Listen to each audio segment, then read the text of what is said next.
तिमिरन्धस्य ज्ञानाञ्जनशलाकया चक्षुरुन्मिलितं येन तस्मै श्रीगुरुवे नमः। नमो विष्णुपादाय कृष्णपृष्ठाय भूतले श्रीमते भक्ति वेदांत स्वामी निति नामिने नमस्ते सारस्वतदेवे गौरवाणी चारिणे निर्विशेष शून्यवादी पाश्चात्य देश तारिणे श्री चैतन्य मनोविष्ठम स्थापितं येन भूतले स्वयं रूप कदा मह्यं ददाति स्वपदान्तिकं वन्देऽहं श्रीगुरु श्रीयुतपदकमलं श्रीगुरुन् वैष्णवांश्च श्रीरूपं साग्रजातं सहगण रघुनाथान्वितं तं सजीवं साद्वैतं सावधूतं परिजनसहितं श्रीकृष्ण चैतन्यदेवं श्री राधा कृष्ण पादान सहगण ललिता श्री विशाखान्वितांश्च हे कृष्णा करुणा सिंधु दीनबंधु जगतपते गोपेश गोपिका कांत राधा कांत नमस्तुते तप्त कांचन गौरांगी श्री राधे वृंदावनेश्वरी वृषभानुसुते देवी प्रणमामि हरिप्रिये वाञ्छाकल्पतरुभ्यश्च कृपा सिन्धुभ्यैव च पतितानां पावनेभ्यो वैष्णवेभ्यो नमो नमः। श्री कृष्ण चैतन्य प्रभु नित्यानंद श्री अद्वैत गदाधर श्रीवासादि गौर भक्तवृंद हरे कृष्ण कृष्ण कृष्ण हरे हरे हरे राम राम राम हरे हरे हरे कृष्ण कृष्ण कृष्ण हरे हरे हरे राम राम राम हरे हरे हरे कृष्ण कृष्ण कृष्ण हरे हरे हरे राम राम राम हरे हरे नित्यानंद अवधूतेन्दु वसुध प्राण वल्लभ जानव जीवित पति ही कृष्ण प्रेम पद प्रभु पद्मावती श्रुत श्रीमान सचिनंदन पूर्वज भावन्मुक्त जगत्राता रक्त गौर कलेवर नमो नमो अनिरुद्धाय ऋषिकेश इंद्रियात्मने नमः परमहंसाय पूर्णाय निवृत्तात्मने स्वर्ग द्वाराय नित्यं शुचि सदे नमः नमः हिरण्यवीर्याय चातुर्होत्राय तंतवे।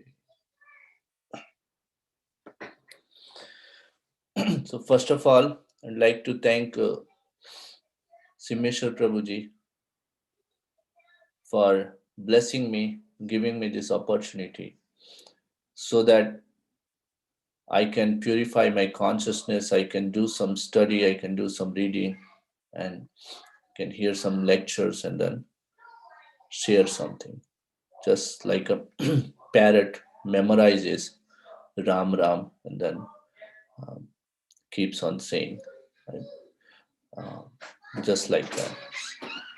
Also, I'd like to pray to the lotus feet of all the assembled Vaishnavas for blessing me, for guiding me. You have been the, whatever I'm saying, whatever I'll say, it's your mercy, it's your guidance, and it's your empowerment. Because of that, I'm able to say anything, do anything. Okay. Very wonderful um, discussion happened yesterday. Hari Kishore Prabhu started very nicely with Sundar Kand, Aranya Kand, then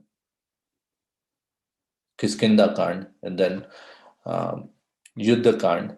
There was very nice discussion, which then Amritanand Prabhu, did wonderful pastime narration, and then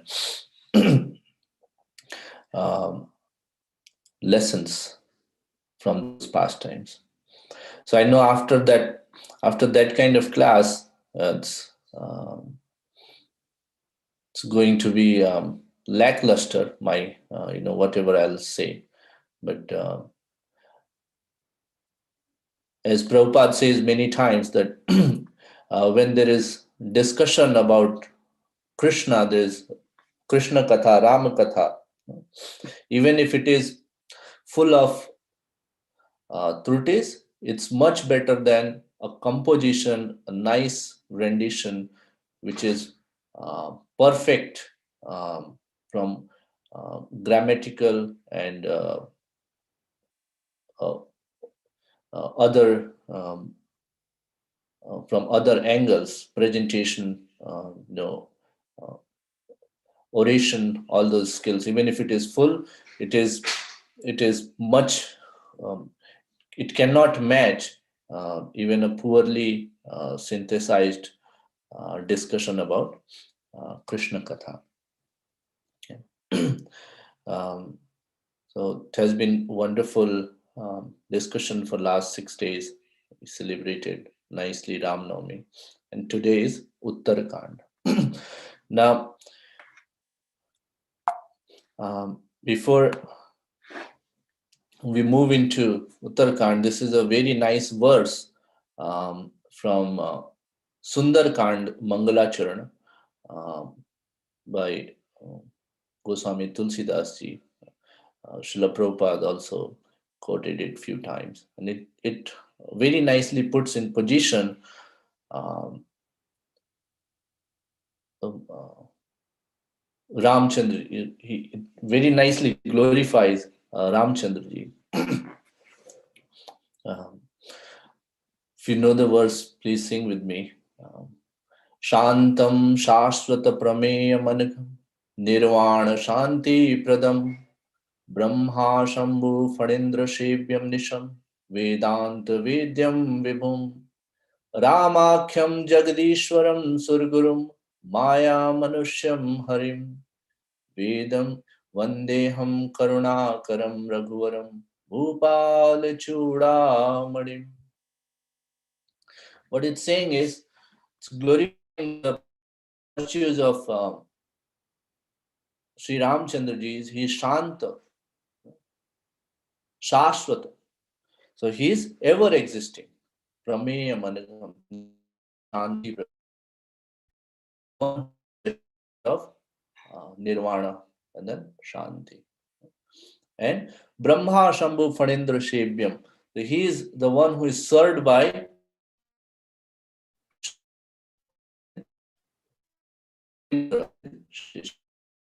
Vedanta Vedyam Vibhum. And he's the crux of, he's the one to be known by Vedas. Ramakhyam Jagadishwaram Surgurum Maya Manushyam Hari. Those who are, he's the Hari. Um, and just because of Maya, one would see him as Manushya. Maya Manushyam Hari.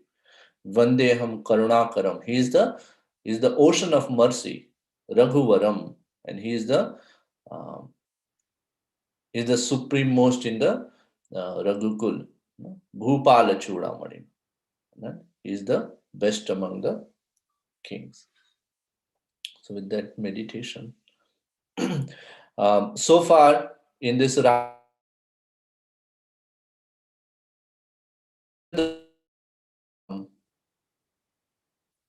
went and killed, how he took the help of um, the monkeys, um, and then built a beautiful bridge across from on the Indian Ocean, and then he went to Lanka and then killed Ravan. And then after that, he sends Hanumanji to uh, Ayodhya to inform Bharat that we are coming.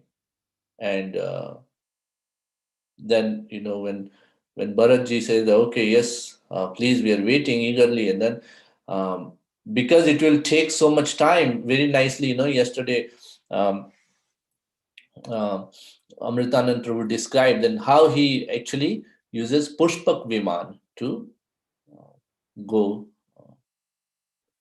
travel. Right, the Pushpak Viman, its property is that it will go with the Manka Veg. you think, and then it will take you. Also, it will expand. It can accommodate as many people as you. Actually, it was Pushpak Viman uh, was actually Kuwait's, and then he gives it to Ramchandraji after he defeats Ravan. And actually, Ravan had captured Kuvair, and then by with that, he actually was the one who was holding, who was the owner of Pushpak Viman as well. Uh, so after killing Ravan, Ramchandraji became the owner of that, and then he travels with using Pushpak Viman. And when he travels along with him, all his Sena goes with him. Okay, and as soon as they reach there, um, the first thing which happens there, he goes and then he meets all everybody comes to welcome him, and he goes and then meets his mothers, he meets his father-in-law, and all these different kings who have gathered there. And actually, those kings have actually gathered there just after uh, hearing that Ravan had kidnapped Sita Mata. So they all gathered there, and they were actually when Bharatji got this information, he informed everyone, and they were actually uh, working on strategizing that how to go and then kill Ravan, how to. They didn't know actually at that time that Ravan has kidnapped, but then they got to know that Ravan has kidnapped, and then they were actually everyone was in the Ayodhya. So uh, Ramchandraji, when he returns back, he actually meets, he glorifies all of them, that it is because of you, because of your, I was just the nimit in killing Ravan, and it was actually you because of whom I was able to kill Ravan. And he glorifies and meets. And then I was trying to draw a parallel that he actually, Ramchandraji, expands into unlimited Ramchandrajis. And then he goes and then meets each and every one personally. Um, it is very similar to the pastime of Krishna with gopis. That during the rasa dance, Krishna expands into as many gopis were there, and then each gopi will feel like Krishna is there with me.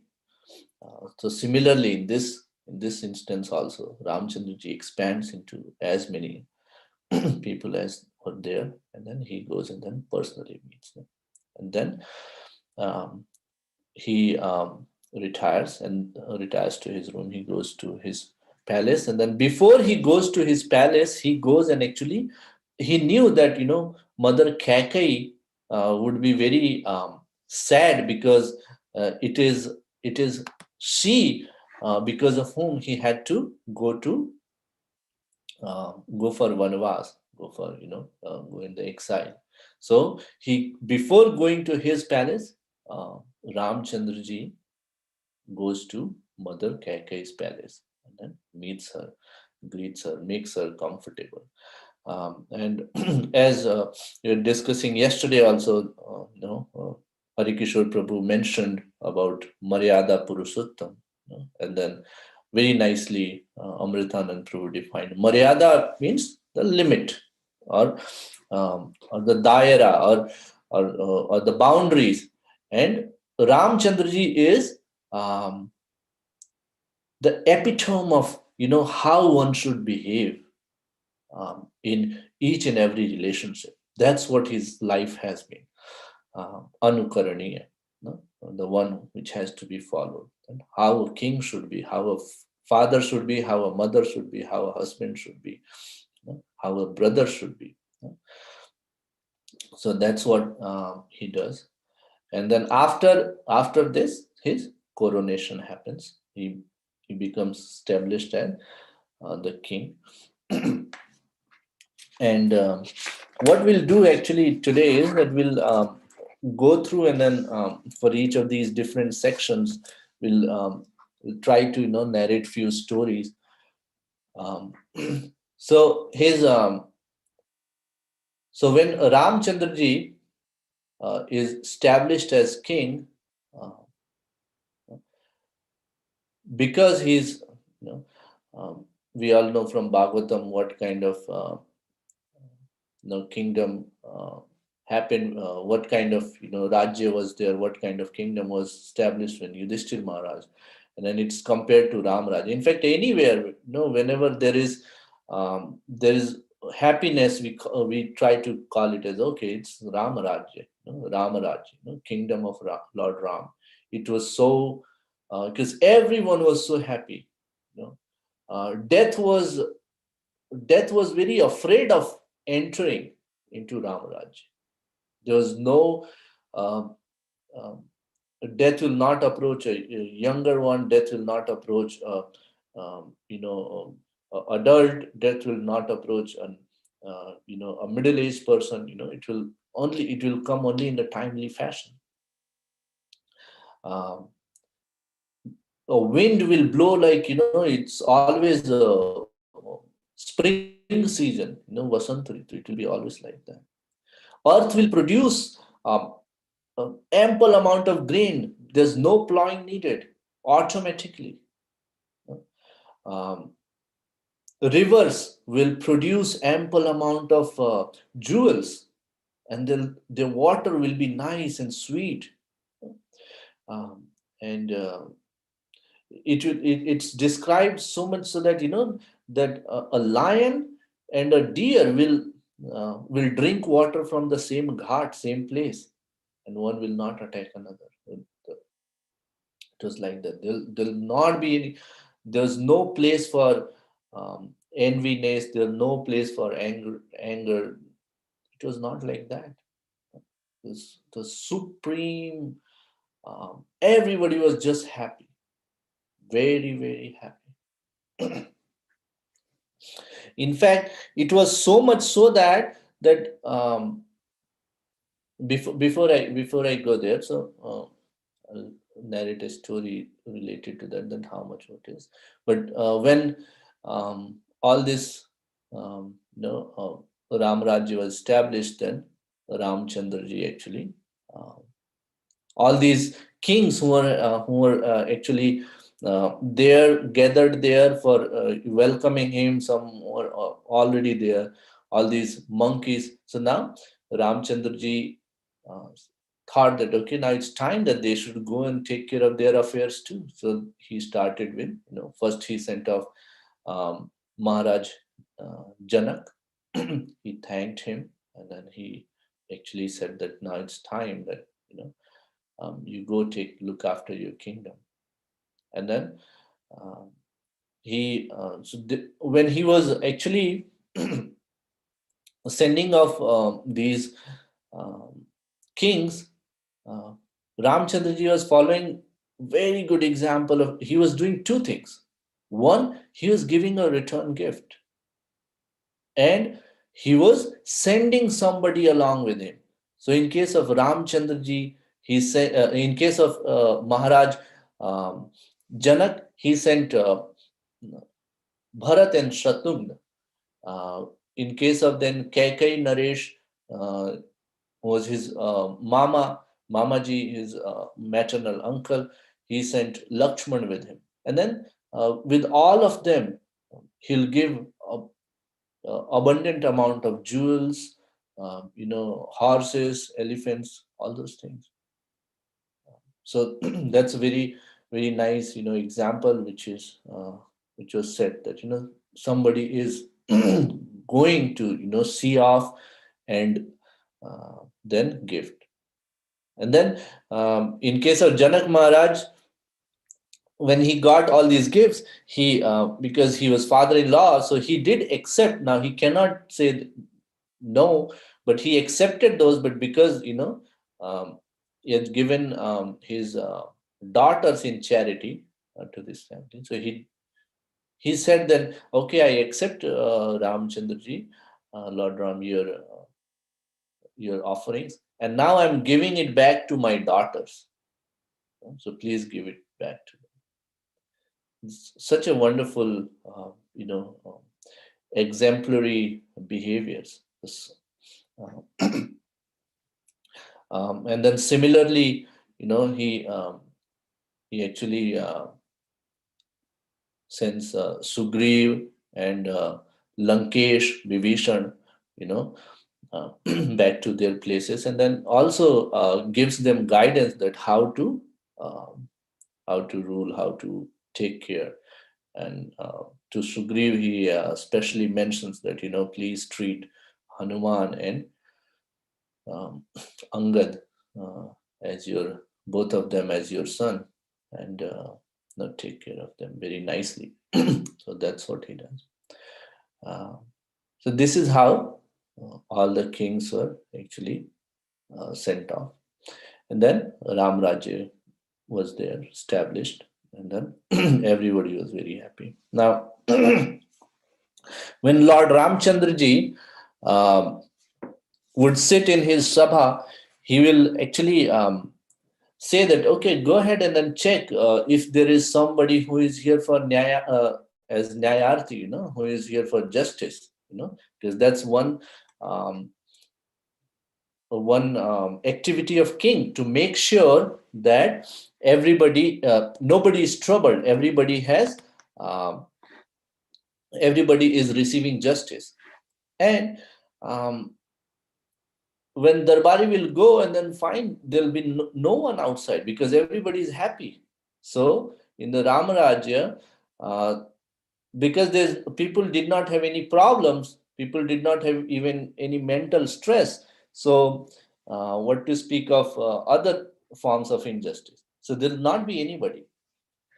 Then one day, when Lord Ramchandraji sent Lakshmanji to go and check if there is somebody here, for my audience, for justice.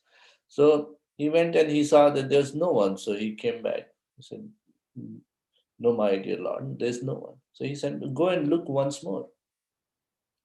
And when he went, he saw a dog was there.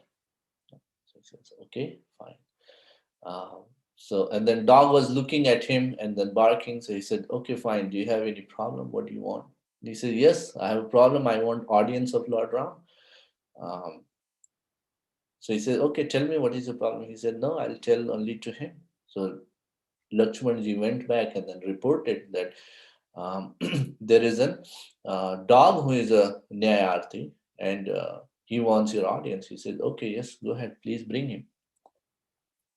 So he goes and then brings dog in, and then uh, when dog comes, he had his head was actually bleeding.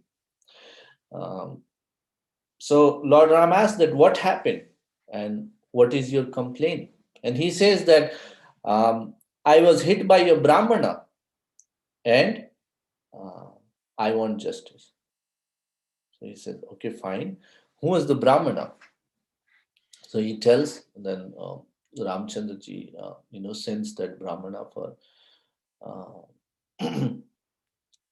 to be called. And the Brahmana comes to Darbar, and Ramchandraji says that, "Okay, did you hit him?" He said, "Yes, I hit him." He said, "Why?" He said, "I was getting late for my bhiksha, and today I got late, and then I was going for my bhiksha, and then this dog was coming in the way, and because I was hungry, I was feeling angry, so I wanted to go quickly, ask for my alms, and then he was just not moving, so I just hit him." So okay, now now because he accepted his mistake, it was time for a punishment. So um, but because he was a Brahmana, he cannot, what kind of punishment he can be given, right? So he cannot be given a um a punishment which will, being beaten up or being killed, or because he was Brahmana. So Ramchandraji, there are other sabhapatis as well, and then he asks, and then everybody is discussing. In the meantime, dog says, "Can I suggest something?" So Ramchandraji says, "Yes, go ahead, please. What do you want?" So he says, "I have an idea for punishment for him." So he says, "Okay, yes, what's your idea for punishment?" So he says, "Make him a mahant of a uh, mutt. You know, mutt is the place, where worship of Lord happens, and then the Mathadish is, a Mahant is the one who is the caretaker of all the wealth over there. Then he makes sure that everything and the service of the Lord happens nicely. Okay. So and it's a elevated place, so elevated position. So everybody was perplexed that, oh, that doesn't seem like a punishment. Why do you want that as punishment for him? So dog says, well, in my previous life, I was a Mathadish, and I was a very good one. And I'll make sure that everything is happening very nicely. Uh, and then if I was a good Mathadish, and then because of, and even by doing and being all careful, um, you know, I got this. I must have done some mistake, and I got this. Birth of a dog. Now, this Brahmana is an angry one, and then this Brahmana is not a well behaved Brahmana. So, I'm just feeling pity that what kind of next birth he will get. So, in this, it's very important that, one should not even think about uh, stealing Krishna's money, even thinking of that, what to speak of stealing, or that that can get us into really really bad position. That's what is the learning from this story, and that continues, and then after this, so that's what happens. He was the Brahmana was made Mathadesh of one mutt, and then he goes. Now, after this, um, what happens that Ramchandraji goes into beautiful Vatika which was prepared, um, and then there he's actually uh, nicely passing time with Sita Devi, and then Sita Devi actually tells breaks the news that I am I'm pregnant, and I wish that I want to visit a very nice place, which is like, she's kind of missing the um, missing the beautiful forest and the food, and then the all that environment, and she's saying that wish I could go back there for a day and then nicely spend some time. So Ramchandraji gives her promise that yeah, soon I'll make some arrangement and you'll go there. Okay. And then Sita Devi goes back to her quarter, and then um, all the uh, all the friends and mantris they assemble, there, and then they have nice, entertaining talk, nice hang. They're talking to each other, and then Ramchandraji, there's one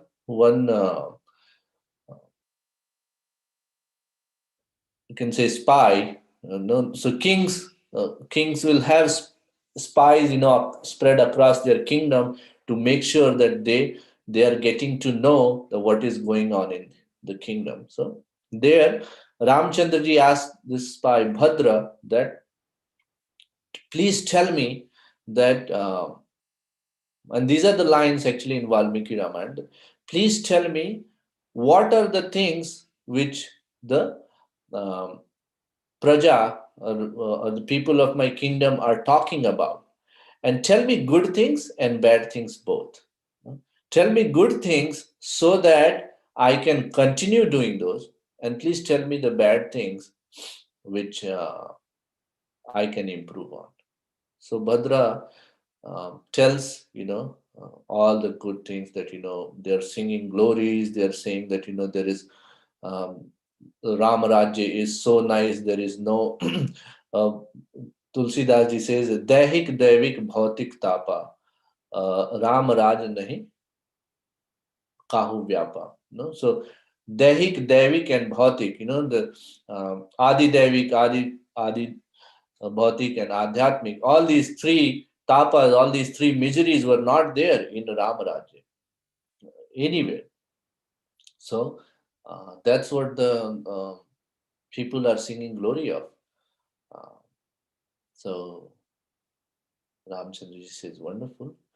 And how about the things which I can improve on? And there he he he starts looking downwards, and then he says there is one thing which they are not very happy about. They are saying that um, Mother Sita was kidnapped by Ravan, and then she stayed there for so long.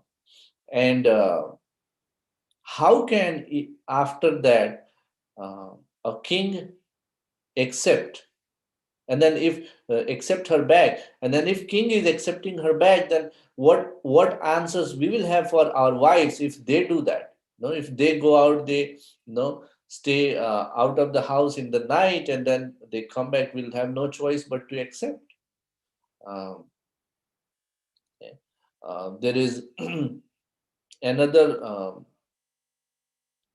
I did not find this in Valmiki Ramayana, but there is other places where story is mentioned that Bhadra overhears that a washerman is telling this to his wife. That what do you think? So apparently, washerman's wife, Dhobi's wife, had stayed out of the house in the night, and then she comes next morning, and then he said, "What do you think? I'm Ram that I'll accept you back. I'm not accepting you back. Okay? You go out of my house." So Bhadra informs. Then Ramchandraji double checks with others that is this something what you are hearing, and they all confirm that yes, my lord, this is what I'm hearing. So Ramchandraji becomes very sad, and he says that okay, fine, you all go now. And then he calls his brothers, uh, Lakshman and uh, Bharat. Actually, yeah. Um, yes, he calls Lakshman and Bharat, and I think by this time Shatrughna has moved to Mathura, if I'm not wrong, uh, or maybe after this he moves, and then he tells them this situation, and he says that um, you all are dear to me even more than my life, but because here my duty as a king is more important, so I will even give up you if there is a need uh, to, protect my kingdom. And then this is my duty as a king. So Lakshman, please take Sita and then um, leave her in forest across Ganga um, tomorrow morning. And then um, and then this is something which is order, and then you have to do it. It's a promise on my promise on me. And then with these words he sends, and then they become very sad. Next morning, uh, Lakshmanji goes to Mother Sita, and then he tells her that we have to go to forest. And then Mother Sita thinks that because she was asking Lord Ramchandraji other day a day before that, I want to visit forest. So that's why Lord Ram is sending me. So she wears, nice clothes and then jewelries, and then says to uh, Lakshmanji that I'm wearing all this. I'll give it to people in the forest. I'll do some donation. And Lakshmanji takes Mother Sita and then uh, goes to um, forest and then across Ganga. And there he breaks her the news that this is what I was ordered. And then Mother Sita starts crying. Um, but she sends a message that through Lakshman to Lord Ramchandra that please treat the people of your kingdom as your kid and take care of them nicely. Don't be angry with them. Uh, that's what is the message. And then Lakshman is actually returning. And while he's returning, he's very sad, and that's when the Sumanta, who was the minister, actually narrates his story. He says that don't be sad. This was already known that this will happen. Uh, so he says how. So he says that um, once your father Maharaj Dashrath visited um, visited Vasishtha Muni, and then there Durvasa Muni was there, and then he told him that.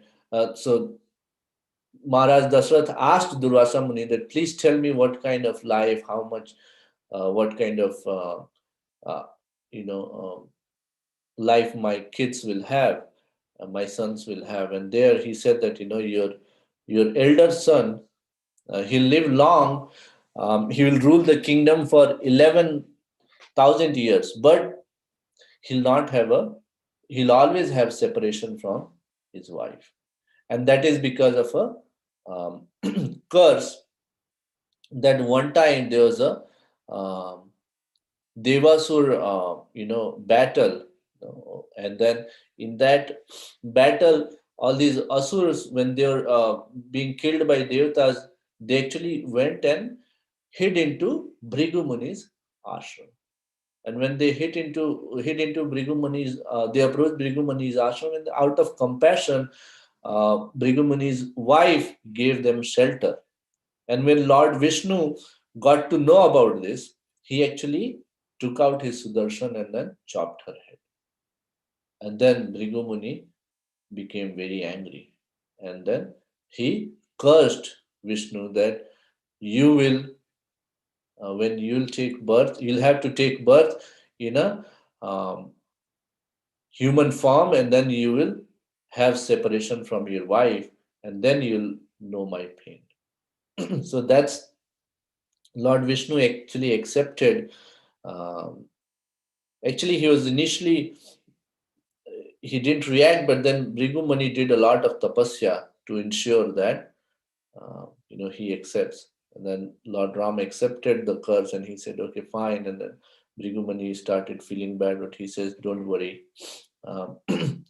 This was something which I wanted." Um, and that's the reason why uh, Lord Ram was always separated with Mother Sita, uh, when he took as Rama avatar. So this is this is something which gave some comfort to Lakshmana. He was very sad, and mother. In the meantime, Maharshi, he actually Lakshman had left Mother Sita near the ashram of Valmiki ji. So Valmiki ji actually took her to her ashram and then said that near my ashram there's another ashram where all the sadhvis live, and then you can live with them, and they will take care of you as their own child. Okay? So that's where Mother Sita starts living. After this, actually, then one day in the assembly of um, Lord Ramchandraji, a Brahmana comes, and Brahmanas came with his 13-year-old son who was dead. And then Brahmana is saying that my son died because of the sins of the king. And he wanted an audience with uh, Lord Ramchandraji. Lord Ramchandraji said, "Okay, fine, bring him." And he says that um, this is like a um, this is like a misery for me. And then a general person, general people do not suffer if the king is uh, if the king is noble, but in my case it's because of your sins that my son has died, so you please make find out the cause of it, and I want my son back. So Lord Ramchandraji says, okay, let me find out. And in the meantime he instructed that uh, please protect the body of your son. So he ordered that his body should be put nicely into oil, and then camphor and all these mixtures so that it doesn't deteriorate. And then he invokes the Pushpak Viman, and then he goes in different directions to find out that what is going on, where is the problem in my kingdom. And then he comes across uh, a person who was um, hanging upside down and was doing great tapasya. And then Lord Ramchandraji asks that, who are you and why you are doing tapasya and which varna you are from. And he says, I am Shudra and I am doing tapasya so that I can go in this body to heavenly planets and uh, get that. And then just by hearing that, Ramchandraji uh, takes out his sword and then chops the head of that um, the tapasvi. His name was Sambhuk. And as soon as he does that, all these devatas assemble there, gather there, and then they start singing glories, uh, especially Indradev. Uh, and they say that, please ask for a boon, Lord Ramchandra. And then Lord Ramchandra says that, okay, I don't want anything, but if you're so pleased, please uh, bring back to life that Brahmana's son. And this is Evamastu. And that's what happens, that Brahmana's kid becomes alive. Okay. So it's very important when we are in a leadership position that we make sure that nothing wrong is happening. Now, after this Ashwamedha Yajna, so then Lakshman actually proposes um, to Lord Ramchandraji that please arrange for and then do an Ashwamedha Yajna. Um, because he was saying that you have killed a tapasvi, and Aswamedha Yajna is something which even um, was performed by Indradev also when he actually killed Vritasur. So Vritasur was this was a time when all the demigods and demons will live very nicely, happily together. And at that time, Vritasur was one of the demons, and then he was actually the uh, he was the uh, he was the king of the earthly planet, and his kingdom was also very nice. It was almost as good as Lord Ramchandraji's, uh, like Ramarajya. and everybody was very happy. And he was the king of the entire earthly planet. And then he decides that this is the story which Lakshmanji narrates to Lord Ramchandraji, that he actually gives the kingdom to his son, uh, elder son, and then says that I will go and then do more tapasya. And that's when uh, Indra becomes, disturbed that this guy is already the king of the entire earthly planet, and now he's doing more tapasya. That means he's after my position. What to do? I think that's what happens with uh, Indra all the time. That he's very anybody is doing severe austerities, and he is the one who is the first to get disturbed. Oh, this person is after my kingdom. Uh, so um, he actually goes and then kills Vritrashura, and because when he kills that, he gets Brahma Hatya, and then he actually there's little more to this story, but I want to stick to the subject matter. So after that, what happens that um, all the sages suggest him to do Ashwamedh Yajna. So this is the story which Lakshman narrates to Ramchandraji and says that you also please do Ashwamedh Yajna. So Lord Ramchandraji says, okay, fine. Go ahead, and then he calls Bharat and Lakshman and says, go ahead and then um, make arrangements for it. Um, in this actually, just before this Ashwamedh Yajna, Ramchandraji actually wanted to do Rajasuya Yajna.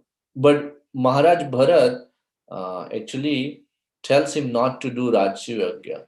And because of limitation of time, and I was not able to understand that why he says not to do Rajasuya Yajna. He says it will bring more disturbance.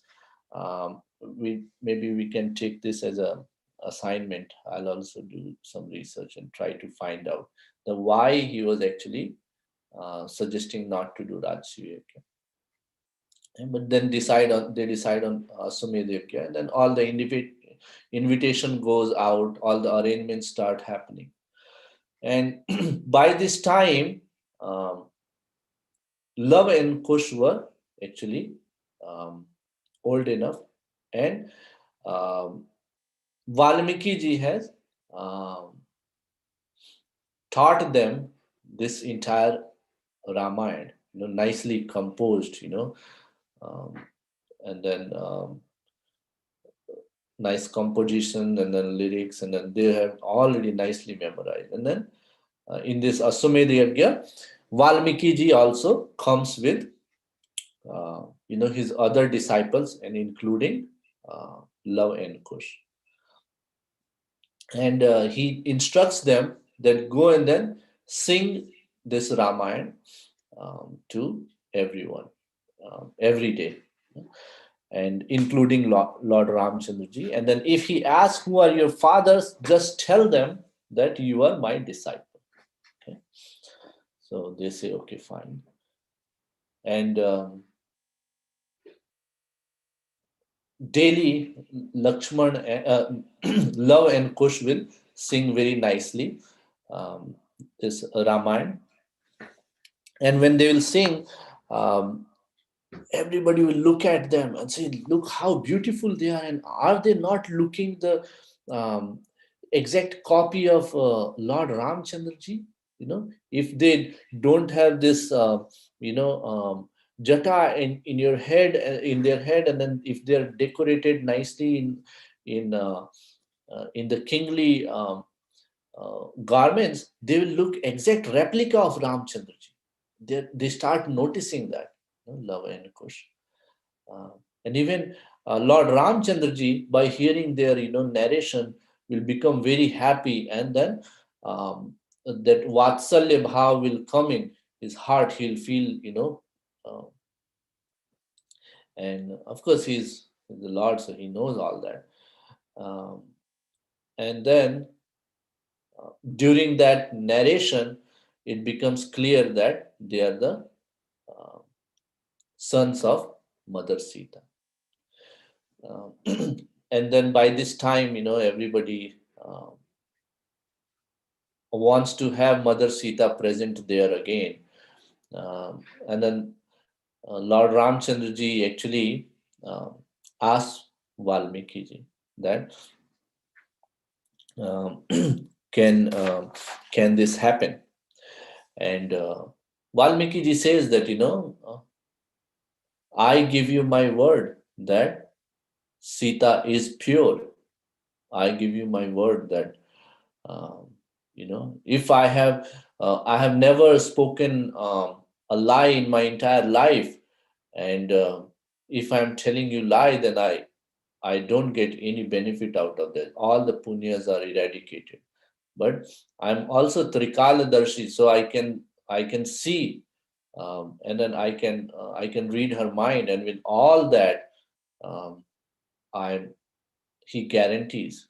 So Lord Ramchandraji agrees, and he says that okay, yes, please call upon Mother Sita, uh, call upon Sita Devi, and he actually asked for that we should have another shapat, another pariksha, another um, you know chastity taste on test on her, and that's what happens. And then Mother Sita was called in. She was in a sadhvi dress, and Mother Sita comes in, and then all the everybody is present in that assembly. All the devatas are there, all the demigods, all the rishi, muni, janata, and then Lord Ramchandraji requests that one final time, can you please prove your chastity? And then Mother Sita, uh, you know, very, very, these are like, very, very, this is a very tough pastime. It's so much so that, in Ramcharitmanas, Tulsidas ji has skipped this entire pastime. He has not narrated, he has not written in Ramcharitmanas this section of the Uttarakhand, where Sita Devi goes for Vanvas again. He has not. But Mother Sita actually um, uh, starts praying. So when Lord Ramchandraji asks for, to prove her purity again, she starts praying. Yatha ragvad anyam manasapi na chintaye tatha me madhavi devi vivaram datum arhati. If yathaham, ragvad anyam, if I have thought about, forget about touching, manasapi, even if anybody else other than Raghava, if thought of anybody else has crossed my mind, not chintai, you know, um, my this thought also has not crossed my mind, any other person other than Raghava. And O Mother Earth, Madhavi Devi, Tatha, if you think this is true, Arhati means, uh, if you think it is worthy of my promise, what I'm telling you, if you think that is true, Vivaram Datum, give me the passage, give, you know, uh, please give me the passage, please accept me, uh, मनसा कर्मणा watch यथा रामं समर्चय तथा मे माधवी देवी vivaram datum arhati. It's like beautiful prayers by beautiful lines by written by Valmiki ji. With Mother Sita is praying to uh, Dharati Devi.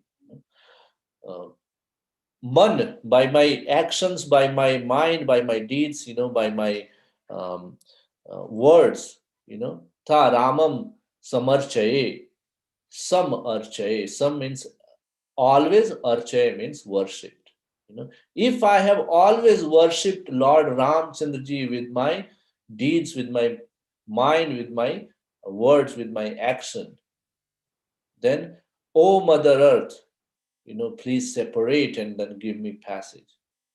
That's what she's praying.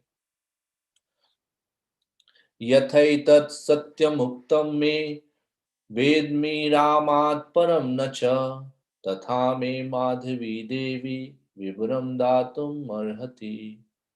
If all these things which I am telling you, uh, is true, O Mother Earth, please separate, please give me passage, please accept me. And by hearing these words, Mother Earth comes there in a beautiful asana, comes on beautiful asana, and then she accepts Mother Sita. And then everybody there started crying, Sadhu, Sadhu. Everybody is saying, Jai Ho, Jai Ho. And then Mother Sita just says that, please come. And then Mother Earth says, please come. And then my daughter, and then Mother Sita sits on her lap. And she goes back, takes her back. And then when this happens, Pushpa Varsa starts happening. Everybody started, saying glories, but Lord Ramchandraji is devastated. He says, "Oh earth, I will shatter you, even though you are my mother-in-law, because from your womb, Janakji, when he was plowing, he found Mother Sita in the pot. Even though you are my mother-in-law, but I will shatter you to pieces, otherwise return my Sita." And by saying that, he is almost there, but then all the devatas start praying to Lord Vishnu that, uh, please, please, this is just a role playing which you are doing. Mother Sita is already there in your dham. She'll meet you in Saket dham. You know, um, you are in this. You have taken this birth for a purpose to kill Ravana, and then this is just a pastime. Please don't do that. Lord Brahma is praying. Beautiful lines there, and he's saying that I'm not trying to remind you. You already know that, but please don't do this. Uh, and then Lord Ramchandraji actually composes himself, and then he accepts a love and kush, and then um, the rest of the he hears rest of the uh, Ramayana from them, and completes the Aswamedh Yajna.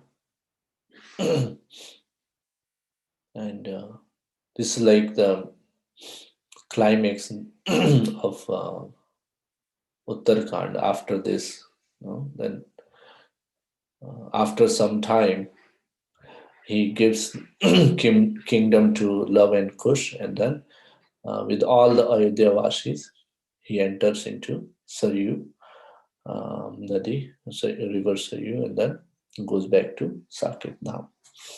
So, I think that's all I had. I'll stop here. Please, if anyone have any reflections, points they want to share. Hare Krishna.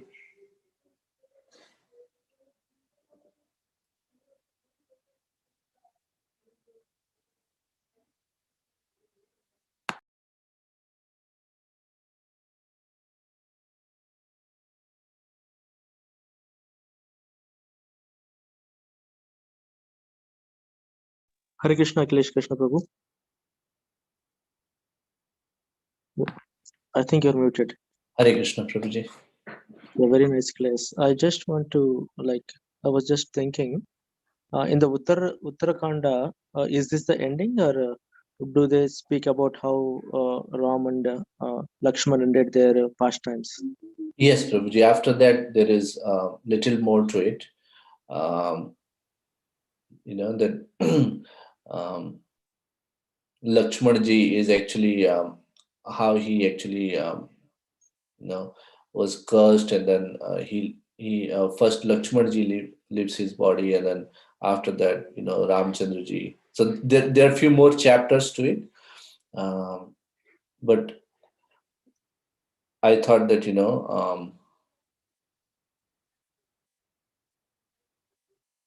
yeah, I um, couldn't make up my mind that can we go beyond this. So that's why I wanted to end here. Yeah, thank you, Prabhu. No, I was just curious because um, there were so many stories after, like, how they left and all these things. But it's good that you stopped there. We should always stop at a good note. Yes, Thank you, Prabhu. Prabhu. Hare Krishna. Hare Krishna. Yeah, Uttarakhand is very vast, and then there are a lot of stories and then history.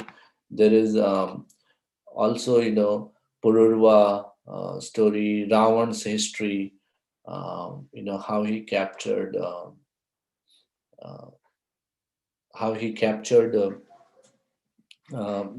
all the kings, and then what was his name before that, uh, and how he got the name Ravan. Then the glories of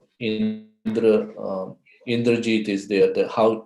Why Meghnad got the name Indrajit. Actually, this was given by Brahma to him. So it's a really big chapter, and then actually the Ramayana actually it starts kind of in the with the glimpses of Uttarakhand, where Valmiki ji is teaching Lava Kush on this Ramayana, and then it's nicely, very nicely, a lot of points are clarified. Um, Also, there's a story about that um, Ravana, his lust nature, that how he was actually, how he was cursed, and then his downfall happened. That he tried to kidnap another lady, and then she cursed him. Um, and then with that, he said, if you do this again, this kind of kidnapping again, then that will be your downfall. And that's where Sita, when he kidnapped Sita Devi, Mother Sita, then his downfall started. So all those wonderful pastimes. It's a big Kanda, big Kanda. Uh, but, uh, yeah, is that okay, Prabhuji? Yeah, thank you, Prabhu. I was just curious. Hare Krishna. Right. Akhilesh, Krishna Prabhu, very nice class. Sorry, I'm driving. I have a mask on. Uh, a few things. I think we missed the dohas, so you didn't share. And I think you may want to sing a bhajan, Tulsi Das. I think that will be nice. The question: is there any significance of Uttarakhand and any relation you heard of from Uttarakhand to Uttarakhand? I know this Kand has many details of Lord Ram coming back and swarming in, sending back, as you discussed, and the love push, and how Lord Ram leaves on the advice. All those things are detailed. Yeah, if you can share some dohas and any kirtan, you can share, yeah, any significance on this Uttarakhand. That will be nice. Thank you. Okay. Yeah, sorry, Prabhuji. I I started with Tulsidas ji's Mangalacharan of that, and yes, I wanted to add few dohas, um, but the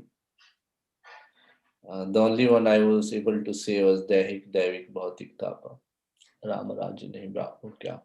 Uh, but yes, and then about Uttarakhand, I'm not sure, Prabhuji, if it's related to um, Uttarakhand. I think I'm just thinking out loud. I may be wrong. Is why this is named Uttarakhand is because from Balakand, or not from Balakand, right from when Lord Ramchandraji was exiled, he goes towards Dakshin. No? And so, Aranya Kand, Kiskinda Kand, and then to, Lanka Kand, that's Yuddha Kand. Um, and then from there, when he actually travels back to Ayodhya, that's Uttara or northern side. And I'm just thinking out loud here that probably that's why it is named as Uttarakhand, because these pastimes, all these pastimes are actually happening in Ayodhya Puri, um, including that thing that Sambuk's kill. No, what is the name? I forgot. Yeah, that makes perfectly sense. Yeah, south to north is coming. This is in north anyway, Ayodhya. Yeah. Yes, Prabhuji. And next time I'll like to add Dohas, Prabhuji. Thank you for reminding me that. Some kirtan, Tulsidas, bhajan, any bhajan we can do, that will be nice. Okay, Prabhuji. Mataji did sing nicely Sri Ramchandra Kripal Bhajman. Let's see if you can. Prabhuji, can I ask a question, please? Yes, Prabhuji. This Uttarakhand, which nice explanation you gave going north, but also Love and Kush start the narration of Ramayana, correct? Love and Kush are narrating. So from there it starts. The Uttar, like top. Uttar means top. And this is what I'm thinking. Again, it could be wrong completely.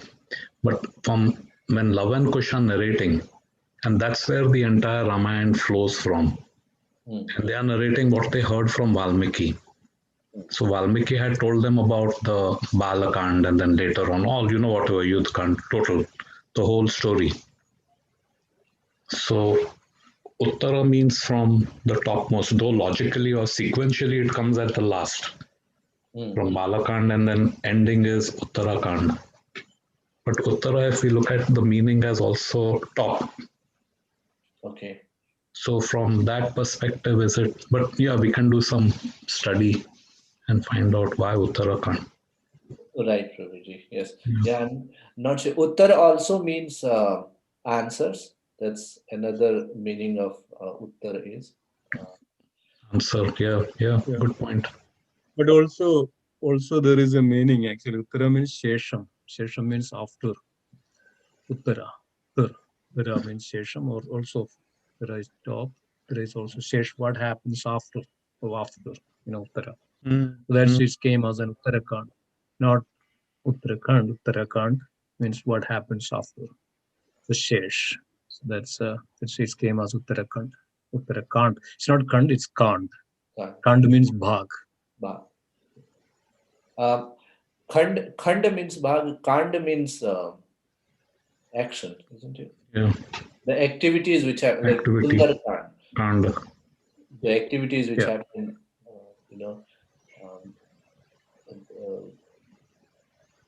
That's what I read as well. Uttara means generally, Prabhupada says, Udgata tamam iti uttamam. So that is the topmost. And probably the Ra can be taken as Rama yati. So ultimate happiness, ultimate enjoyment actually you get when Lord Ram back in Ayodhya and ruling. And obviously Lava Kusha singing. This is the most beautiful and really enlivening the last piece, the seventh Kanda of this Ramayana. I think in that way also we can take, I guess.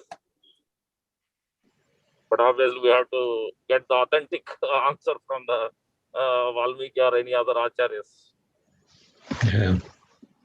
Right, Prabhuji. Yeah, as I was saying, I also thought it loud. I did not know the reference. Yeah, it's a good homework or something we can take back and then research. Is there a link or a book on these dohas, Prabhu, with English translation and meaning somewhere? Ramcharitmanas one, Prabhuji, or so that is entirely dohas?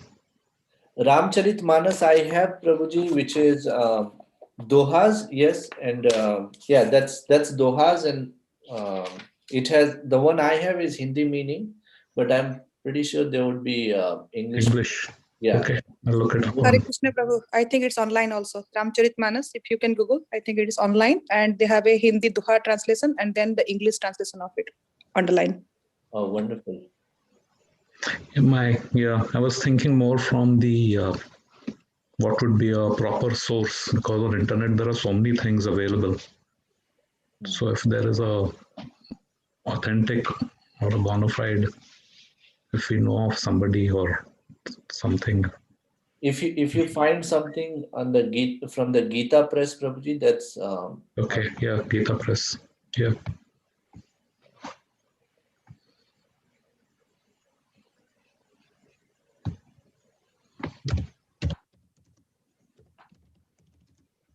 Also, I think Krishnamanda Prabhu raised this.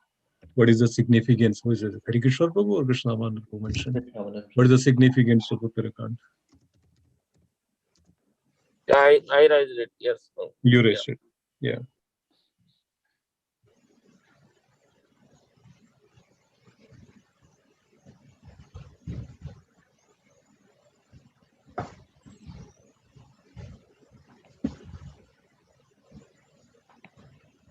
Yeah. Go ahead, Prabhuji. Yeah. What's your reflections?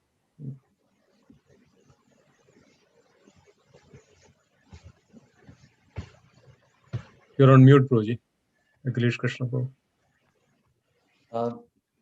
Yes, Prabhuji. So I'm not sure what you want me to add, Prabhuji. That's kind of end from my side.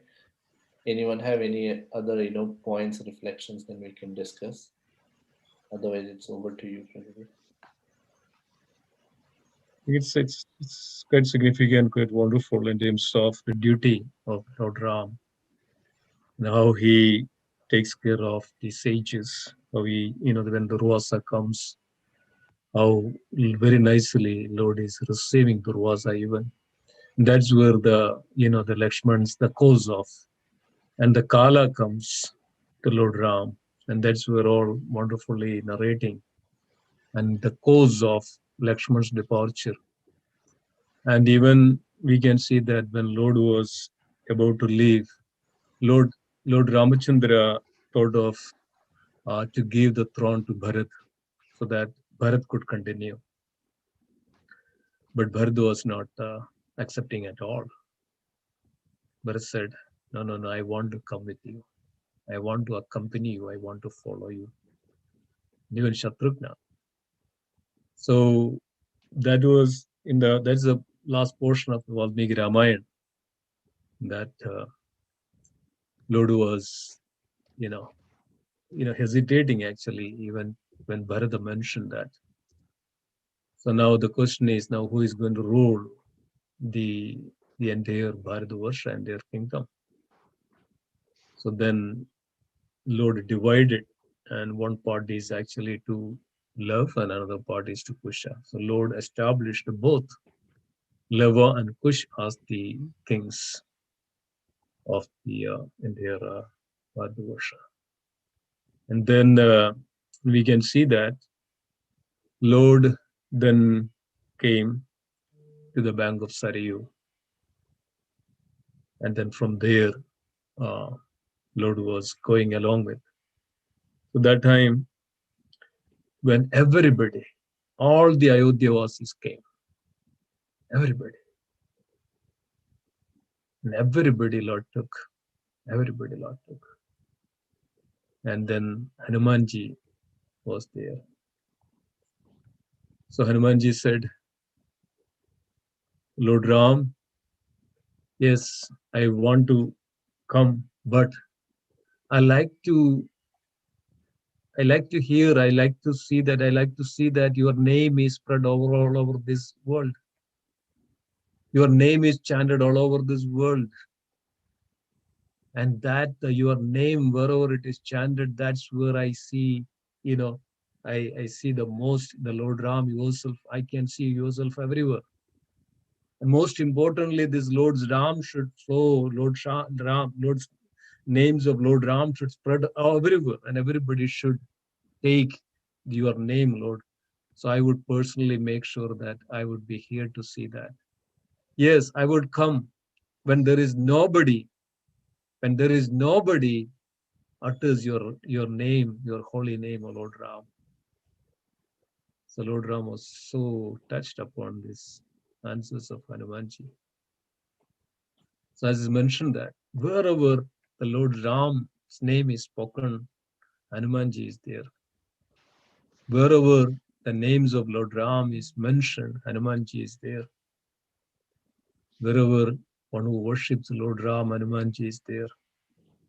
So Hanumanji is make sure that, Lord Ram's name is chanted. So it's also a mercy, one who chants the holy name of Lord Ram. Of course, Lord Ram, Lord Krishna is the Lord Ram is present, directly present, physically present there. So it's very nice to hear from this Uttarakhand, that I understand this. It's so wonderful that the significance. So Lord's name, that's Uttarakhand represents. Lord's name is Lord Ram himself. Lord Krishna's name is Lord Krishna himself. One who takes this Lord Ram's name is assuring that, even Hanumanji is assuring that he is delivered. It's quite wonderful. Yeah. Anything else? Anybody has any discussion on that point? Anybody else has any other? Yes, Prabhu, one more thing. Hare Kishore Prabhu, maybe, I think, or generally overall, everybody can. About the Wali, I heard that at the end, once when he was passing away, he got a boon or something. Lord Ramchandra said, the next when Lord Krishna appears in his means Dwapara, where you will be born as a Jara, and you'll be the person where Krishna will be living by your action or something like that. I heard. Is that correct? Authentic? I don't know. Yeah. There are 4 authentic Ramayans, Prabhuji. Valmiki Ramayana, Kamba Ramayana, Tulsidas Ramayana, and other one. But I don't know about other Ramayans. I heard that is mentioned in Ananda Ramayana. And I'm not qualified enough to say that if it is authentic or not. But yes, in the Ananda Ramayana, I was looking into it. I was reading through different posts. They say that is mentioned in Ananda Ramayana, where Ram, after killing Vali, in Valmiki Ramayana, Vali has been killed and Vali becomes a devotee. He argues with Ram. He puts 13 to 14 questions on the righteousness of killing him. Then Ramji explains and answers each and every question. He is satisfied with the answers, and that is it. At the end, he becomes devotee in the sense he instructs Angad to serve for the purpose of Ram's search for Sita, and also he mentions about uh, serving Sugriva and accept Sugriva as a king. That is the end, Prabhu, in Valmiki Ramayana. But I heard that whatever you said about Dwapar Yuga and everything is in Anand Ramayana. I haven't read it. I was just reading through the posts. I don't know if this is also mentioned in any other 3 authenticated four authentic Ramayans, right?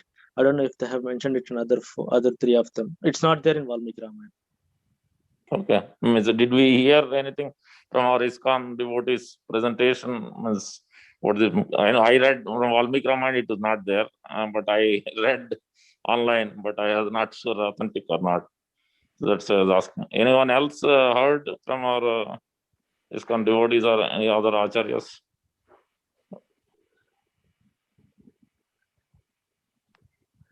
I haven't heard either, Prabhuji. No, I have not heard anything like that, Prabhuji. Prabhu, I have a clarification.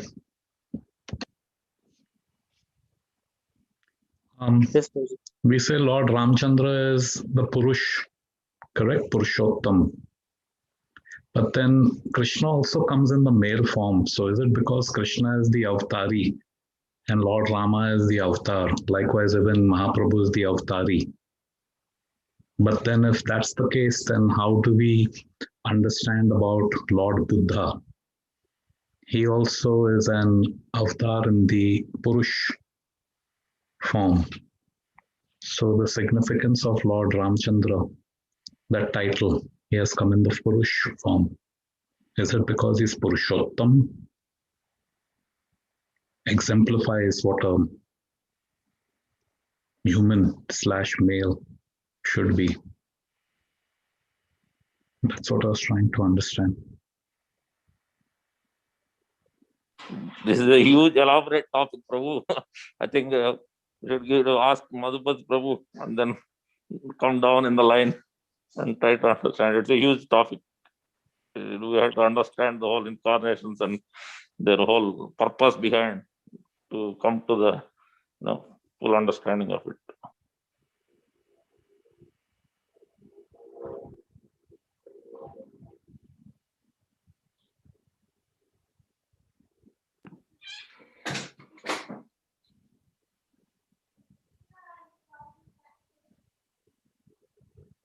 So maybe I'll post it on Nityam Bhagavad Sevaya. Is that okay?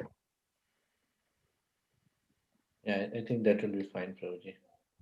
Okay, thank you. Lord Ram, Lord Krishna, both are Purushottamas, Purushottam. Buddha is considered, and Kalki and all is mentioned that it's a Shakya Vish avatar. See, if take any incarnations, Krishna is full, 64 kalas, 64.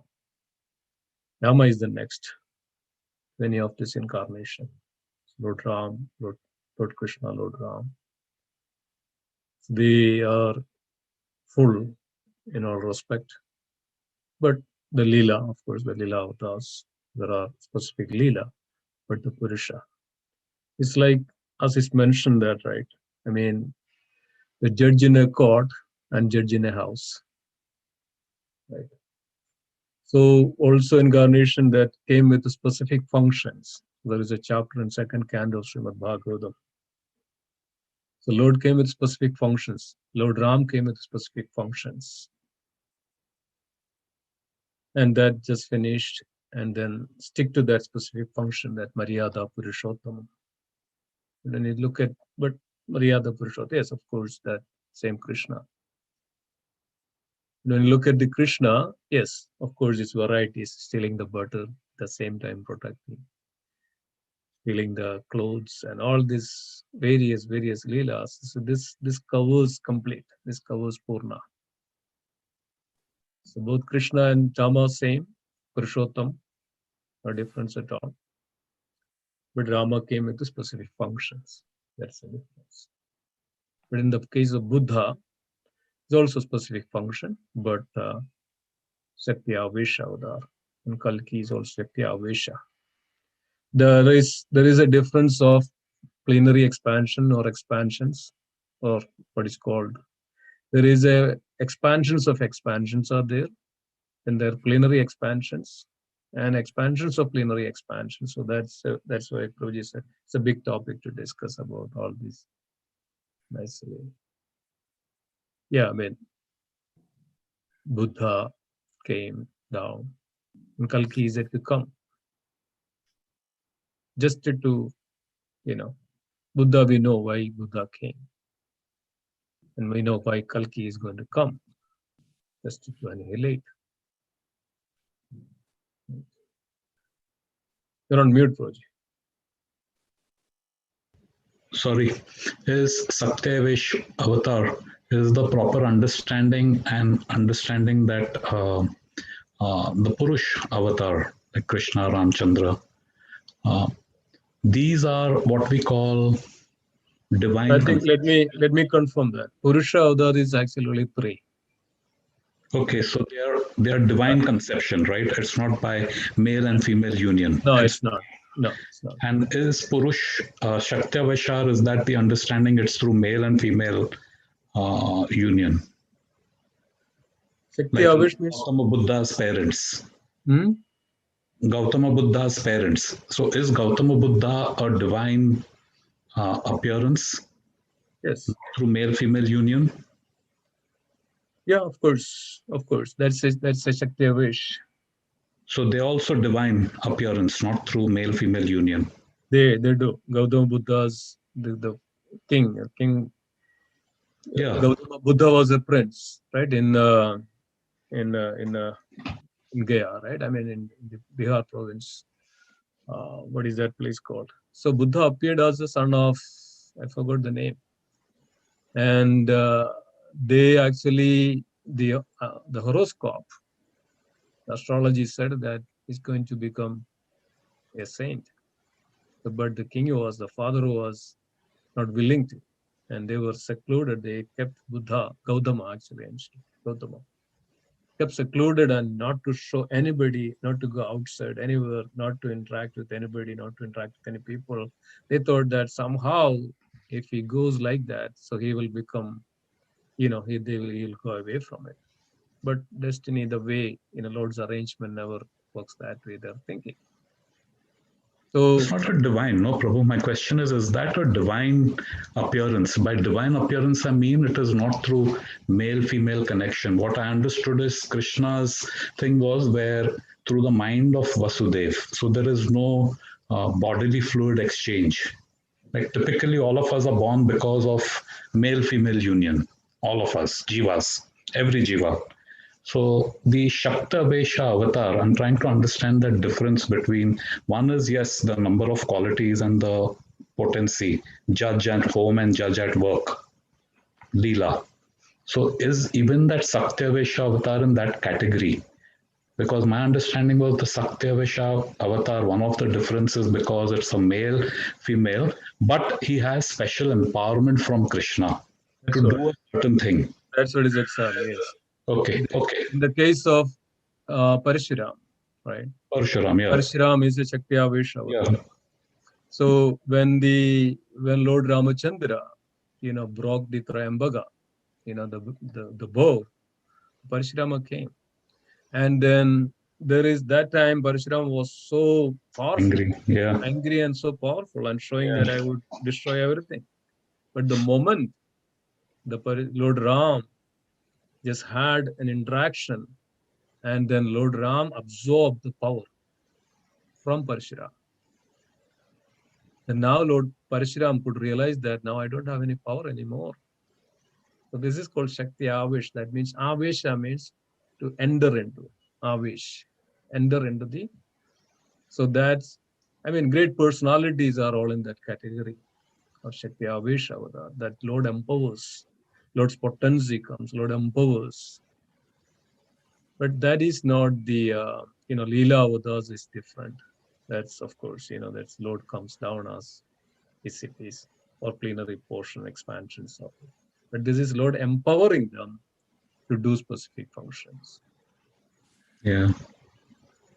You brought back a very, very fond memory, Prabhu, of this pastime of Parshurama and Lord Ramchandra meeting. When I was brand new in ISKCON at Radha Gopinath Mandir in Chopati, they engaged me in a play, and I was Lord Rama. Rohinanandan Prabhu was Lakshmana, and Krishna Chandra Prabhu was Parshuram. So there is strong words exchanged between Parshuram and Lakshmana. And then I was Lord Rama, the bow and all that. And then there was this dialogue that we used to do this practice that Bhagwan, Lord Rama is telling Parshuram, hey Bhagwan, Bhagwan, आप बालक पे क्रोधित ना होइए क्या आपने अपने राम को नहीं लाइक आपने अपने राम को नहीं पहचाना didn't you recognize your own Ram like he's Parshuram didn't you so there is this I'm talking this is what 91 92 all the way there so this pastime the first thing about in ISKCON was this drama which they said no you should do drama come on and that's how the journey starts. One Thank version. you. Thank you for One bringing version I heard about the same, about the Lord Parshurama and Lord Ram. So version actually, when I was a child, it was in my school studies. It was in a poetic format. So Lord Ram coming back from Mithila with Mother Sita, Lakshmana, and Shatrugna, everybody. So Parshuram came in between. and everybody afraid. Parshuram is here. Something will happen. So Dasharatha was so afraid. Entire Ayodhya was so afraid. So Parshuram came in front of Lord Ram, and how can be there any other Ram other than me in this universe? How can be there any other Ram other than me in this universe? If you want to be as same as me, you have to fight with me. You have to fight with me. So Parshuram took the the weapons, Parshu, Lord Ram, and then I think if I remember something, and that time Lord Ram didn't have much weapons or something like that. So Parshuram here, because of Kshatriyas should fight in equal position. So here this weapon, you take it. So the moment the moment Parshuram transferred that weapon or handed over the weapons, mentioned that all the potency, the potency, ecstatic potency of the Parshuram is actually also went to Lord Ram. Then now Parshuram is realized, this is my Lord. Yes. This is my Lord. And, likes that. So, yeah, I mean,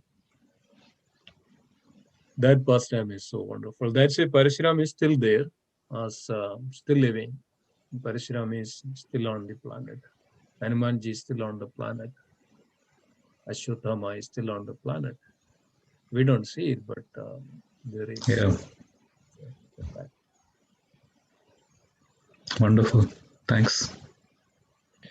On the earlier point, Prabhuji, I was meditating. And I was trying to think about when you said, how do we differentiate? What Chaitanya Mahaprabhu is saying, Namna Akari Bodha Nij Sarva Shakti, Tatrarpita Niyamita Smarani Raka. All these names, all these forms, all avatars of Krishna are, they have all the potencies. So should we think about that? And yes, there are nitty-gritties. Like, Srimad Bhagavatam is saying that, Ete Chansa Kalapansa, Krishnastu Bhagavansa. And so it's, but when Prabhupada is also explaining, he tells that when you light up a candle, yes, there is one which is the original candle, and then you light up the other, but once they are lit, it's same. So then if we put a bunch of candles together which are all lit, we cannot by looking at it say that, okay, yes, this is the first one, and then this is the second one. So I was thinking that does it go into the category of Namaparada now? Trying to differentiate in especially demigods is fine, but even there we should be very respectful. But I think differentiation with the means of criticizing or trying to put one down from the other, that would, I think, definitely be a Nam Abrad. But to understand, and from an understanding perspective, to go deeper into a subject matter, because when we get a little bit deeper, the absorption, I mean, I may be wrong, somebody please correct me, but I know for sure when we make comparisons as a, ऊपर नीचे दिखाने के लिए, or make it up or down, or to say that this one is better than that one or something, then I think that is not a right thing to do. Right. But from a point of view to subject matter, because the entire Shastras and even Srila Prabhupada's purports, where he gives so much explanation in detail of a particular subject matter, where he gets into this. Otherwise, this entire, what Krishnanam Prabhu said, it's such a vast topic, the expansions. Simeshwar Prabhu nicely summarized it. It's so vast but the level of details which have been provided, so from a details perspective, but yeah, it is because the verse which you just recited, Shikshashtakam, maybe Simeshwar Prabhu or Krishna Nam Prabhu, what are your thoughts, please? I would say one thing. I would say one thing. It is mentioned. This is mentioned as Acharya has always mentioned. Leela Vichar, Tattva Vichar. If the person is trying to understand from a Leela and then Tattva perspective, then that's fine. But if he is coming at looking at a different angle, trying to put someone down or trying to ask question in an arrogant way or trying to think everybody is equal in a Mayavad, so then it's a problem. But otherwise, the way you ask, that's fine. But it's elaborate subject matter. It will not be done in 5-10 minutes thing. So that's the thing. Yeah, 6 round. Best way to understand is through the Sandarbhas from Jiva Goswami as explained in great detail. Prabhupada obviously explained it, but if we want to really go in detail much more, then we have to, Prabhupada condensed it for us to easily grasp it. But if we want to even more elaborate, then we have to hear from someone who has spoken on those. If we read ourselves, Tattva Sandarbha, these 6 Sandarbhas written by Jiva Goswami, then for us it will be very hard to digest. So we should hear from Prabhupada Maharaj or others who has given on this Sandarbhas. Then we will be able to understand all the 6 incarnations, their characteristics, principles, purposes, what is the difference, if at all, if there is any, so all those things. Yeah. I remember Prabhupada Maharaj was mentioning this some time ago about these names. According to the scripture, there are 2 kinds. One is called Pradama and another is called Gauna. Pradama is the primary and Gauna is secondary names. Then Maharaj was mentioning that how Lord has the name, and there are so many names.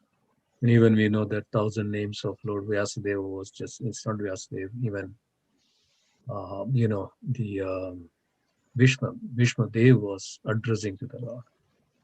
So those are all actually just representing the quality of the Lord. Like just we say that, O Vishwasme Namaha, O Vishnave Namaha, Maha, 1,000 names, there are so many names there, right? Then it comes to the conclusion that even Vyasadeva was putting down that as Lord Shiva mentioned, that all this, even these 1,000 names are as equal as 3 names of Lord Rama. See that the difference? Sri Rama Rama Ramedi Rame Rame Manorame. Sri Rama Rama Ramedi. Sri Rama Rama Rame. 3 names. Ramedi, Rame Rame Manorame. Sahasranama Tatulyam Ramanama Varani. Sahasranama Tatulyam. This name of Lord Ram is as equal as all these 1,000. These 1,000 names which is mentioned like Vishwasme or Vishnave Namaha or Madhusudanaya Namaha. There are so many names which is mentioning in the 1,000 names. But in that also there are differences of just addressing the quality. Mahabhudhaya Namaha, another way addressing that. I mean, he is the Lord of all this material energy. That's what it is. And there is also nice pastimes there. I mean, it is mentioned that Lord is Amara Prabhu. And another way it is, Lord is known as Amara Prabhu. I mean, one time in Guruvayur temple, the Pundanand Nambuduripad was, there were so many scholars, so many great Pandits, they were there. Pundanam was just saying, just instead of Amara Prabhu, Amara means he's eternal. He's the Lord of Amara. Amara means eternal, right? He's the Lord of eternity. So this Pundanam said, instead of Amara Prabhu, he said Mara Prabhu. It's entirely different meaning. Mara means wood, or we can say that the material or matter. He said Mara Prabhu. So everybody, kind of teased Pundanam and said, you don't know how to read Sanskrit. You say you are great Pandit, you are that, and you're misspelling this. How can you? Everybody kind of, those days we know that those were something they are so proud of everything.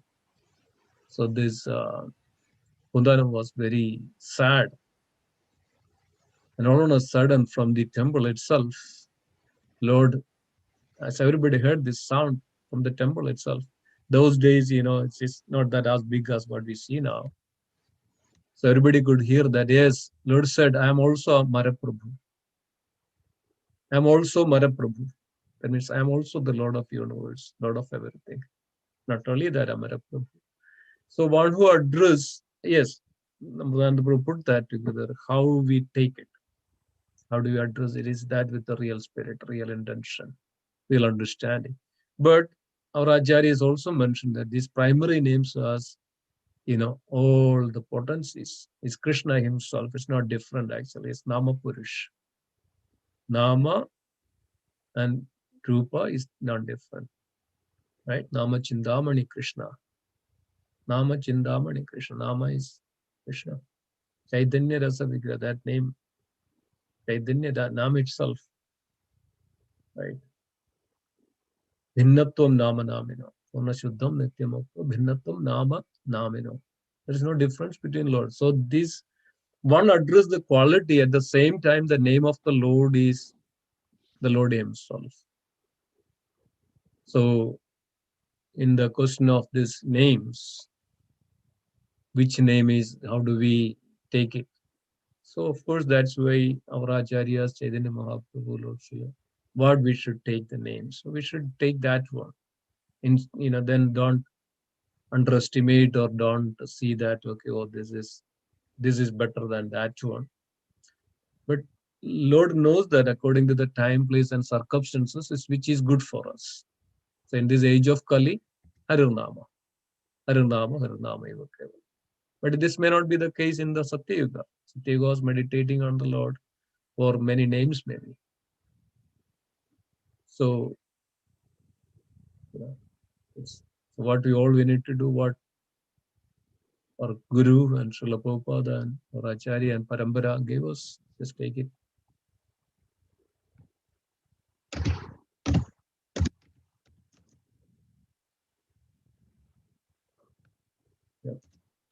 Lovely. Thank you, Prabhu. Thank you. Thank you, Prabhuji. Nice, very nice. Anybody else has anything to add? Anything to put? Hare Krishna, everyone.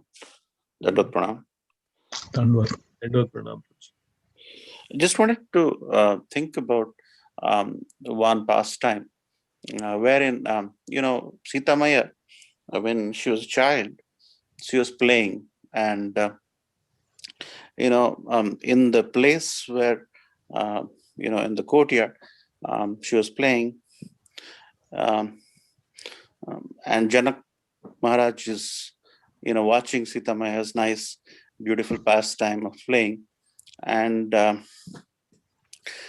she was just, going around, and she got the ball, and at the same time, there was an arrow which was in the courtyard, and that was the Shivadhanu.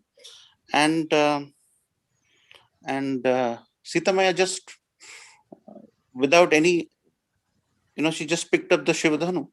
And Janak Maharaj saw it, and she was thinking, this Dhanu, this Shivadhanu, nobody can lift. And all of a sudden, with absolutely no energy, Sita just lifted it. She had a very deep reflection at that point in time. And then she realized she's very special. So, fast forward, Ravan came to the Swayamvar, and Ravan was absolutely unsuccessful in lifting the Shivadhanu. And Ramji lifted. So fast forward. So when you think about this, when Ravan took Sita Maya, stole rather, you'd think, this is a situation where, Sita Maya is weak, and then you meditate on this, you realize Sita Maya is actually very strong. Sita Maya wanted to exhibit a Leela wherein in future, she wanted to make sure, when the Matajis or ladies or daughters are there, they are taken good care. The husband should protect the wife, and the father should protect the daughter. So this is a Leela, and all this we're trying to rationalize through our limited understanding. But actually, these are very deep Leelas, there are many as such. So as long as we take the nectar in the mood of how they have expressed themselves, it will be very beneficial to us. So this Sivdhanu pastime is very deep actually. And Sita Maya is very strong. Ravan can't do anything to her. But she is exhibiting this Leela, she is exhibiting this pastime for all of us to learn and mend our ways in the future yugas. So that's something I thought I'll share. Hare Krishna. This wonderful point, Roji, actually, and this reminded me of this beautiful verse which Tulsidas ji writes, that whenever Sita is talking to Ravana, she is not looking at him directly, because she has so much tej in her that it will burn Ravan into ashes. So he writes actually, when Ravan visits her in Asok Vatika, so she's saying, Trinidhari oti kahat vaidehi sumiri avadipati param snehi. So she is actually holding a trid as the oat, she didn't want to burn Ravan.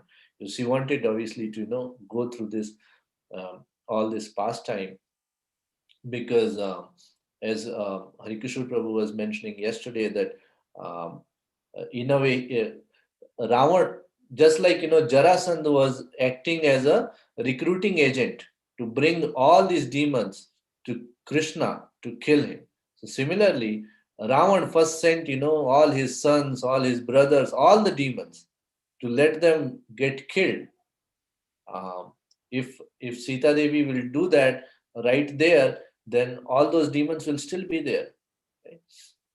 So that's what she says, that Tranidhari Yot Khat Vedehi Sumiryavadpati Param Snehi Sunu Dashamuk Khadyot Prakasa Kabahu Kinil Nalini Kare Vikasa. So she's saying that you are like a Khadyot, a Jugnu, doing Prakasa, and then Lord Ramchandraji is like a sun.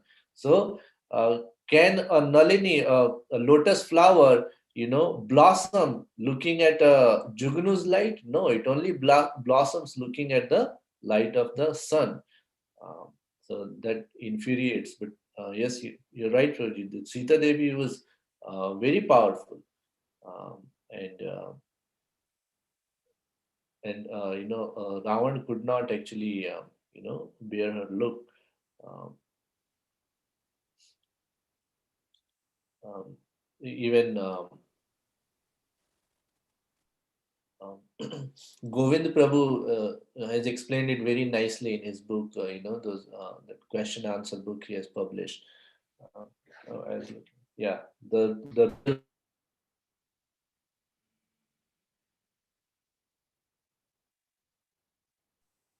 that Ravana was, was he banishment of Sita, and then Ravana demonized too much, all those things. That's nicely answered.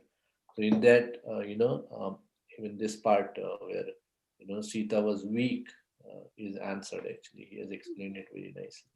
This part of it. Thank you. Yes, Roji. Yeah, there are many such nectarian realizations we have to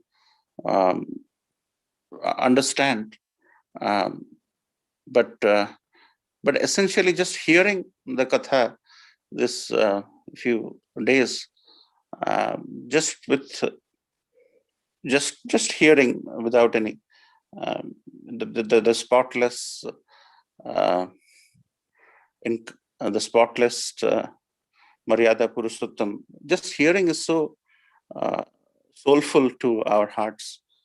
That is enough without just thinking right or wrong here and there. But so thank you for sharing. I just thought I'll just share this little one. Hare Krishna. Guruji, you're on mute. Murdananda Prabhu.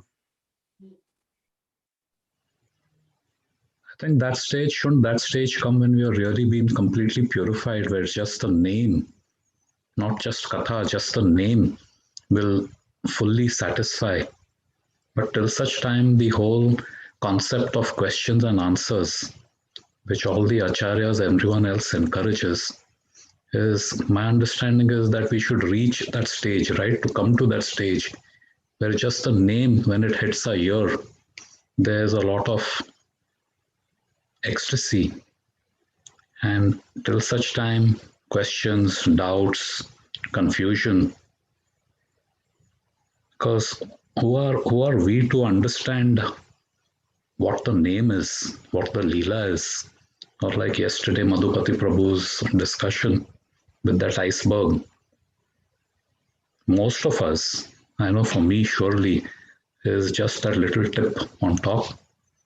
All the bottom is down. So with Vaishnavas, when we sit after a katha, the discussion, Jayaprakash Prabhu also brought this up of you at the starting of the class, to have 15 minutes, half an hour as discussion QA, because that increases absorption.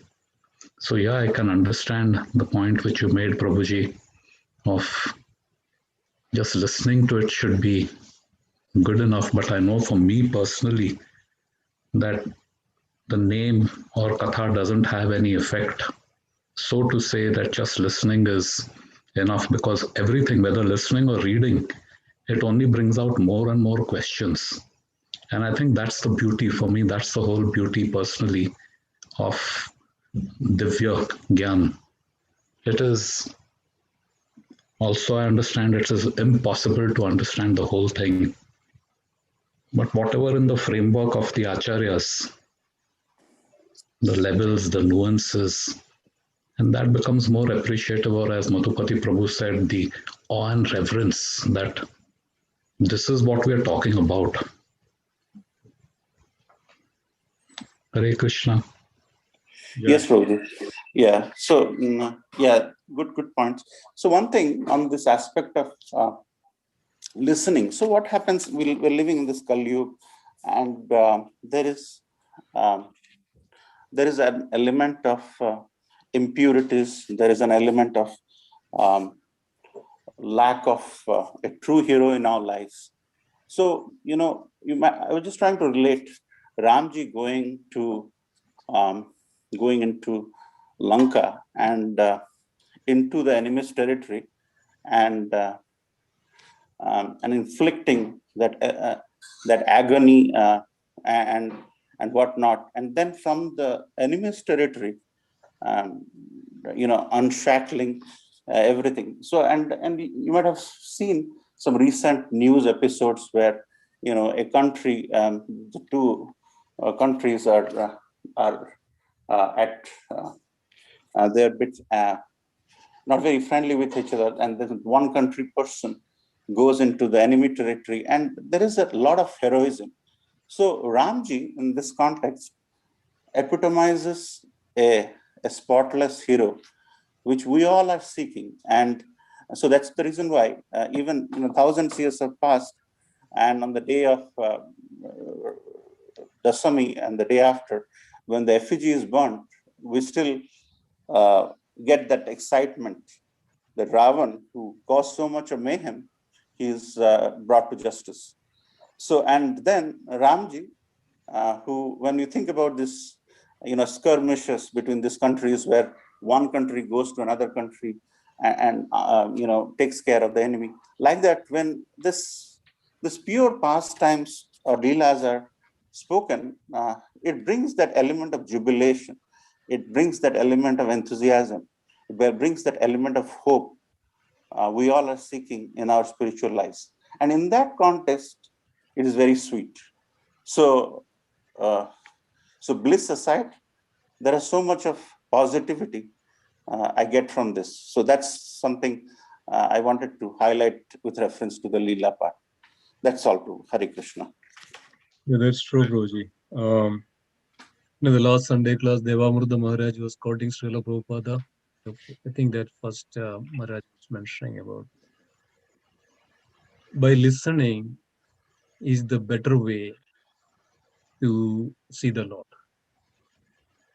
I think Srila Prabhupada quoted this.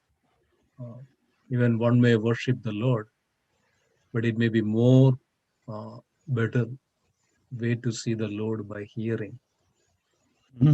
And Bhakti Siddhanta Saraswati Maharaj also had a similar passage like this. Maharaj was giving the class one day in the temple. So a few disciples were there. Many disciples were there. They were listening.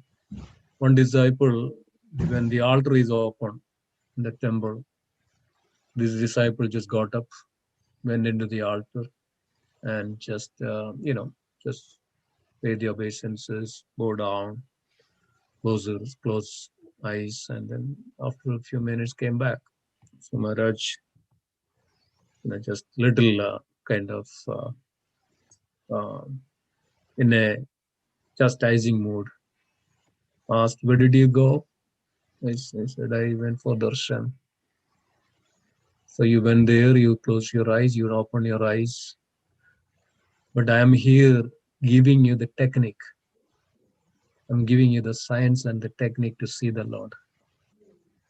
So unless and until this, I think it's a very profound statement, right? So this all listening which we are doing is the way and the technique and the science that we can see the Lord. That's what is the Amrita Maharaj is also, my understanding is that we can see the Lord. So one thing is when the Katha, it's in our heart, it's in our eyes, and it's in our ears, it's everywhere. We are completely immersed into the hearing the glory. So one thing we can see that we are also transporting from our material to that spiritual. We are directly interacting, and in real spiritual term, that is the truth. We are with the Lord. Right? Just by hearing, the Lord is not different in all this. Listening is the first and foremost. Unless and until we hear, we'll not be able to understand. That Maharaj was giving one wonderful example of it, right? We may, in order to understand anything first, we have to hear about that. Then it makes more sense to it. It gives lots of details about the Lord. So when you hear it about, so then it gives us a complete perception of it. Otherwise, what happens, like in the Back to Godhead magazine, there was a nice article was there. So one person, he does not know anything about gold, but he wanted to buy a gold. What he did, he went to the iron shop, like lathe shop. He said, can I get a gold? Can I buy gold from here? So the shopkeeper understood he does not know anything about gold. Otherwise, he won't come into this shop and ask for it. He said, yes, I can give you the gold. The price is this much. He gave the price of the gold and he gave just little iron piece. He just took it and he went away. He said, I got the gold. So this is what is exactly, giving the right listening from the right source is very important.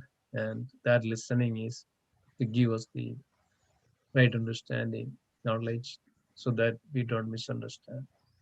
That's also there, that fact. So it's all there. So just wanted to add that.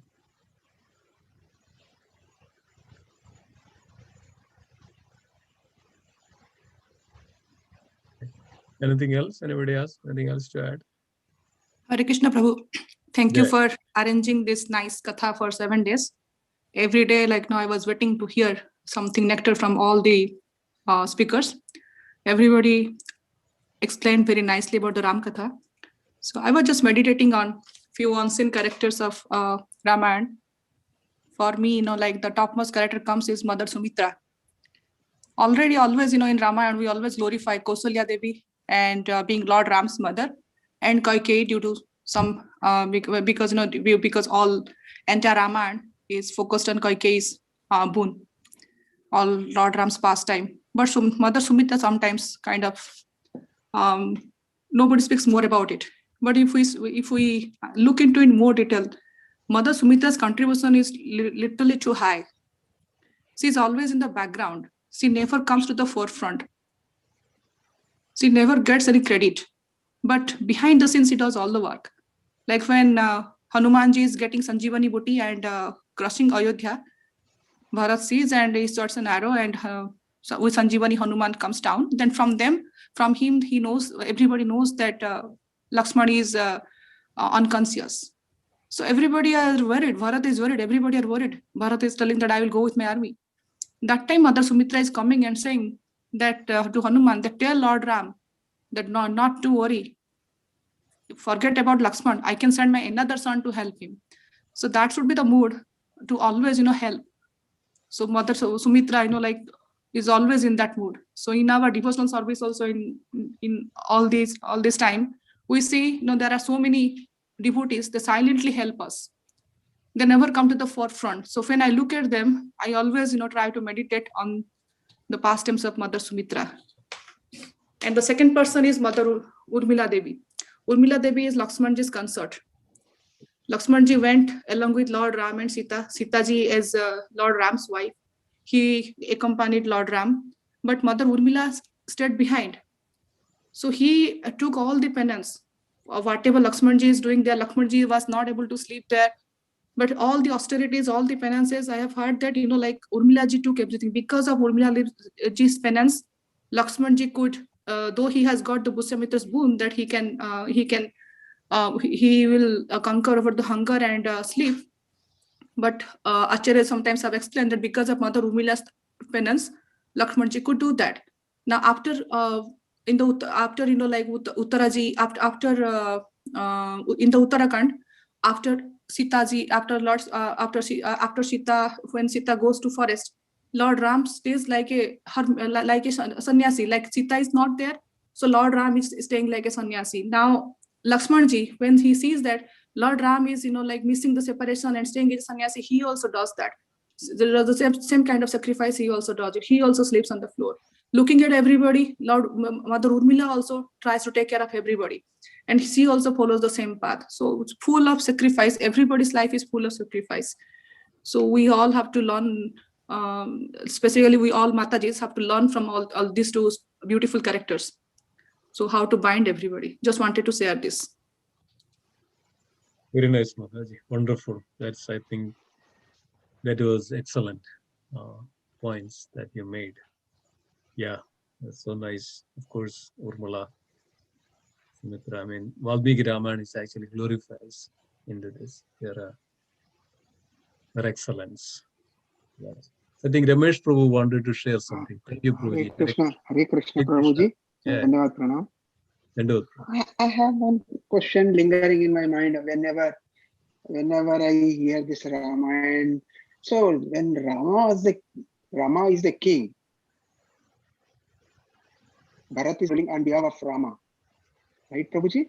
Yes. Can you hear me, Prabhuji? Yes, we can hear you. So Rama is a king. So when Sita ji went to Ravan, kidnapped her, so it was so many months together, 7 months or 6 months, Prabhuji? It was almost close to 1 year. 1 year. So all these days, did Bharat or the Ramavansh people doesn't know what happened, what is happening to Sita ji or Rama, and they have not come forward for all the way from Ayodhya to this Kishkinda. Why? Being a king, have they not sent the army to protect Sitaji, to bring back Sitaji, to kill Ravan? Why only Ravan with Hanumanji and Sugriv, Bali? With them only he fought. What is the reason why the soldiers and the army did not come right from the Ayodhya? Can I? He's a king. Yeah, may I, Prabhuji? Yeah, go ahead, please.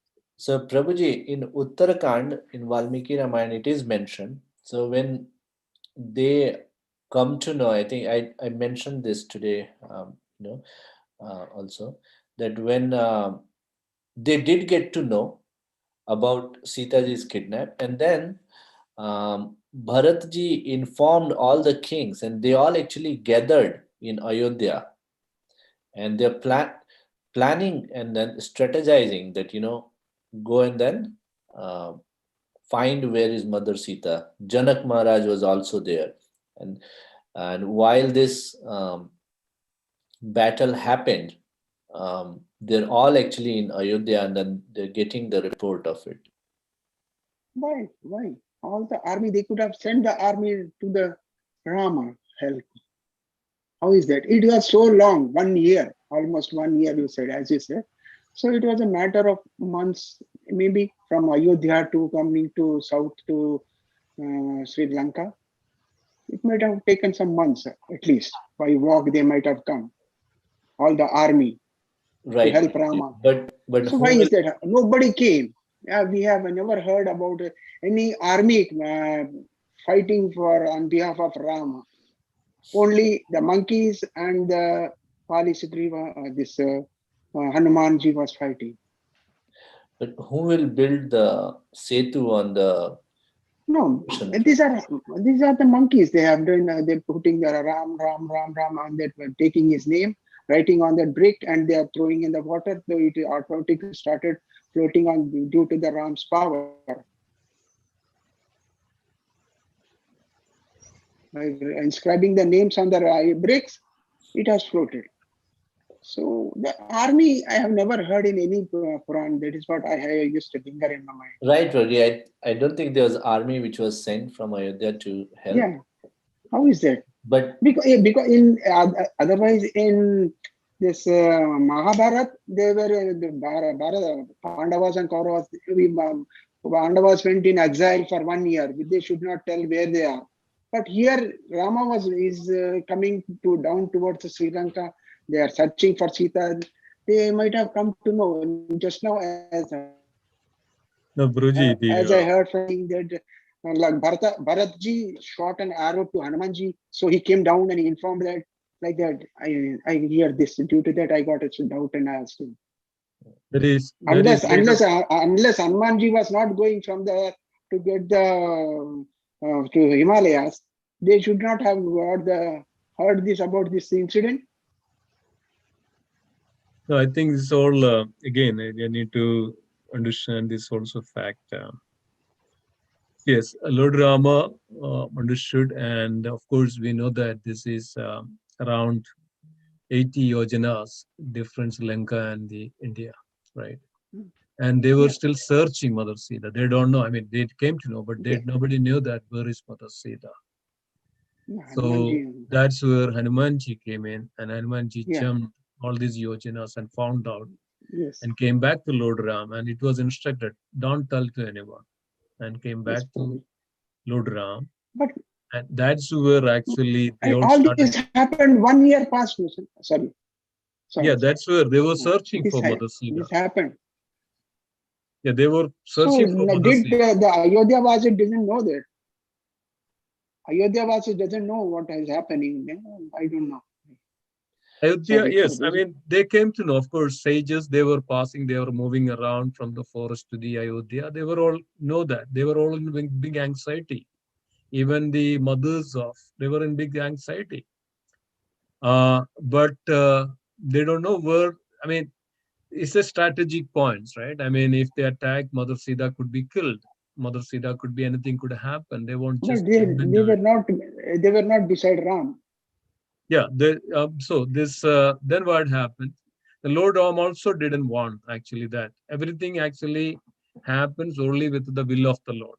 Even though entire army is there, without the permission of Lord Ram, nobody can move. Nobody I too had that. I too felt like that. But now Mataji said when Hanumanji was going for Himalayas, when Bharatji shot an arrow, So then he came to know, means that is what I got a doubt and I asked. That is on the war side of it. That's time the Bharat came to know that this is for Lakshmana and came to know about Lakshman is actually, but they were all in anxiety.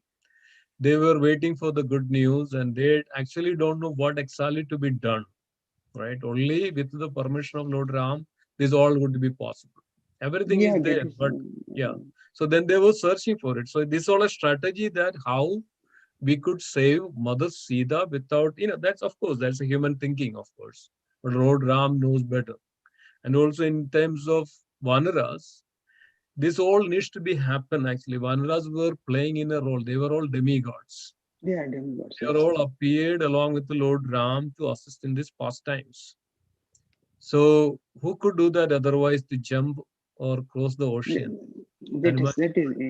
Prabhu, besides, didn't Lord Ramchandra, when he left, Bharat Maharaj took his padukas and he said, I'll rule in your name. So in Bharat Maharaj's mind and all the Ayodhya Vasis, it was Lord Ramchandra who was the king and Bharata was the proxy.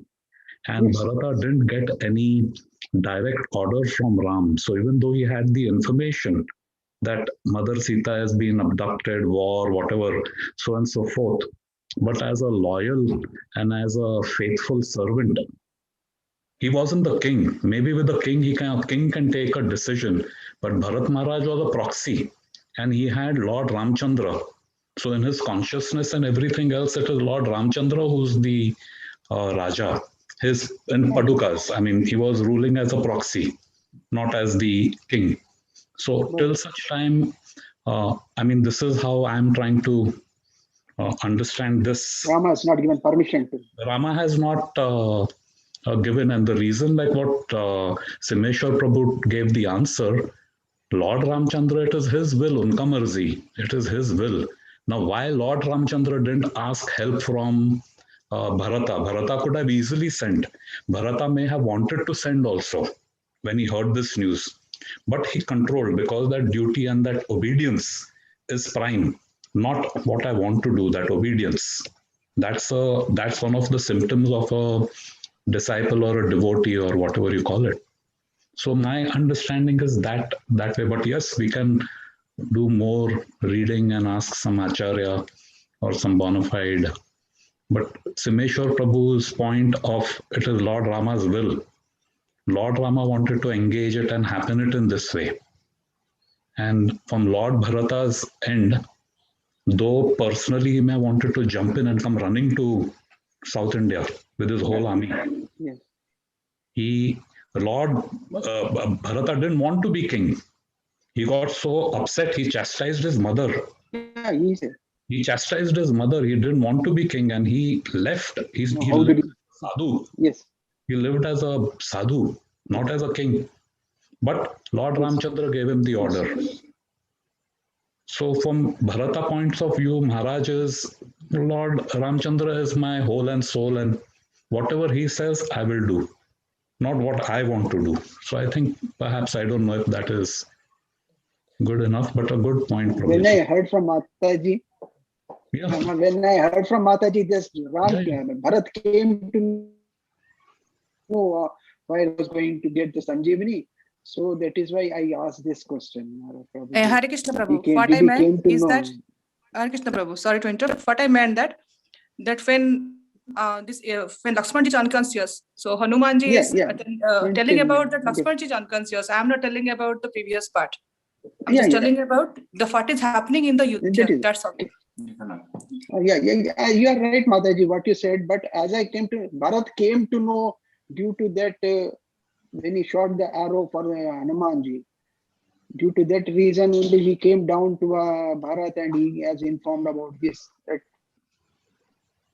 what my mind felt and asked you. Hare Krishna Prabhuji, sorry for listening.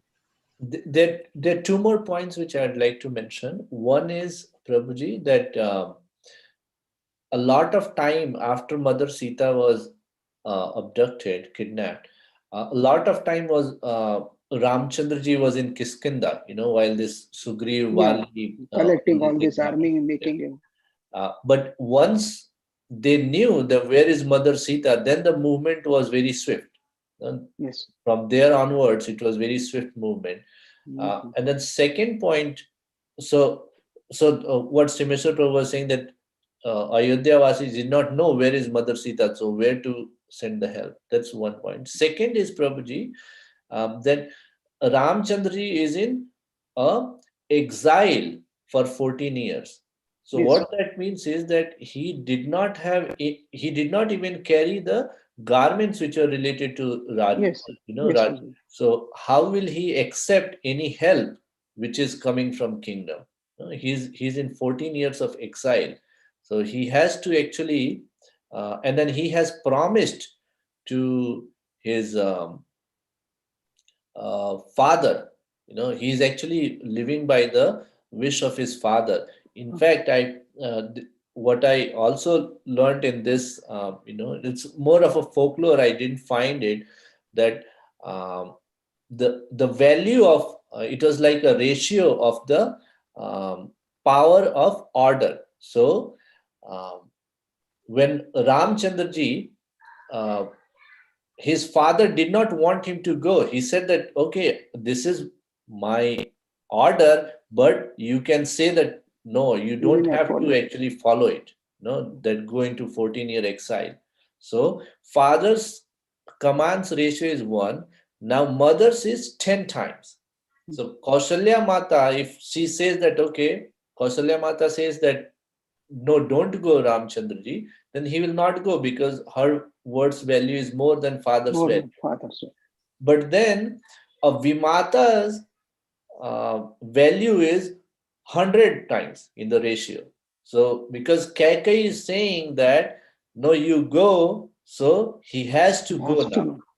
Now, that's why what in the folklore I heard is that Ramchandraji did not go to meet Mother Sumitra to take her permission, because if she will say that no, don't go, then He she is has to. also Vimata, she is also stepmother, so 100 points from her, and then Mm. it will actually oversee the orders of Dashrath Maharaj and That's right. Mother Kaikai. So, Okay.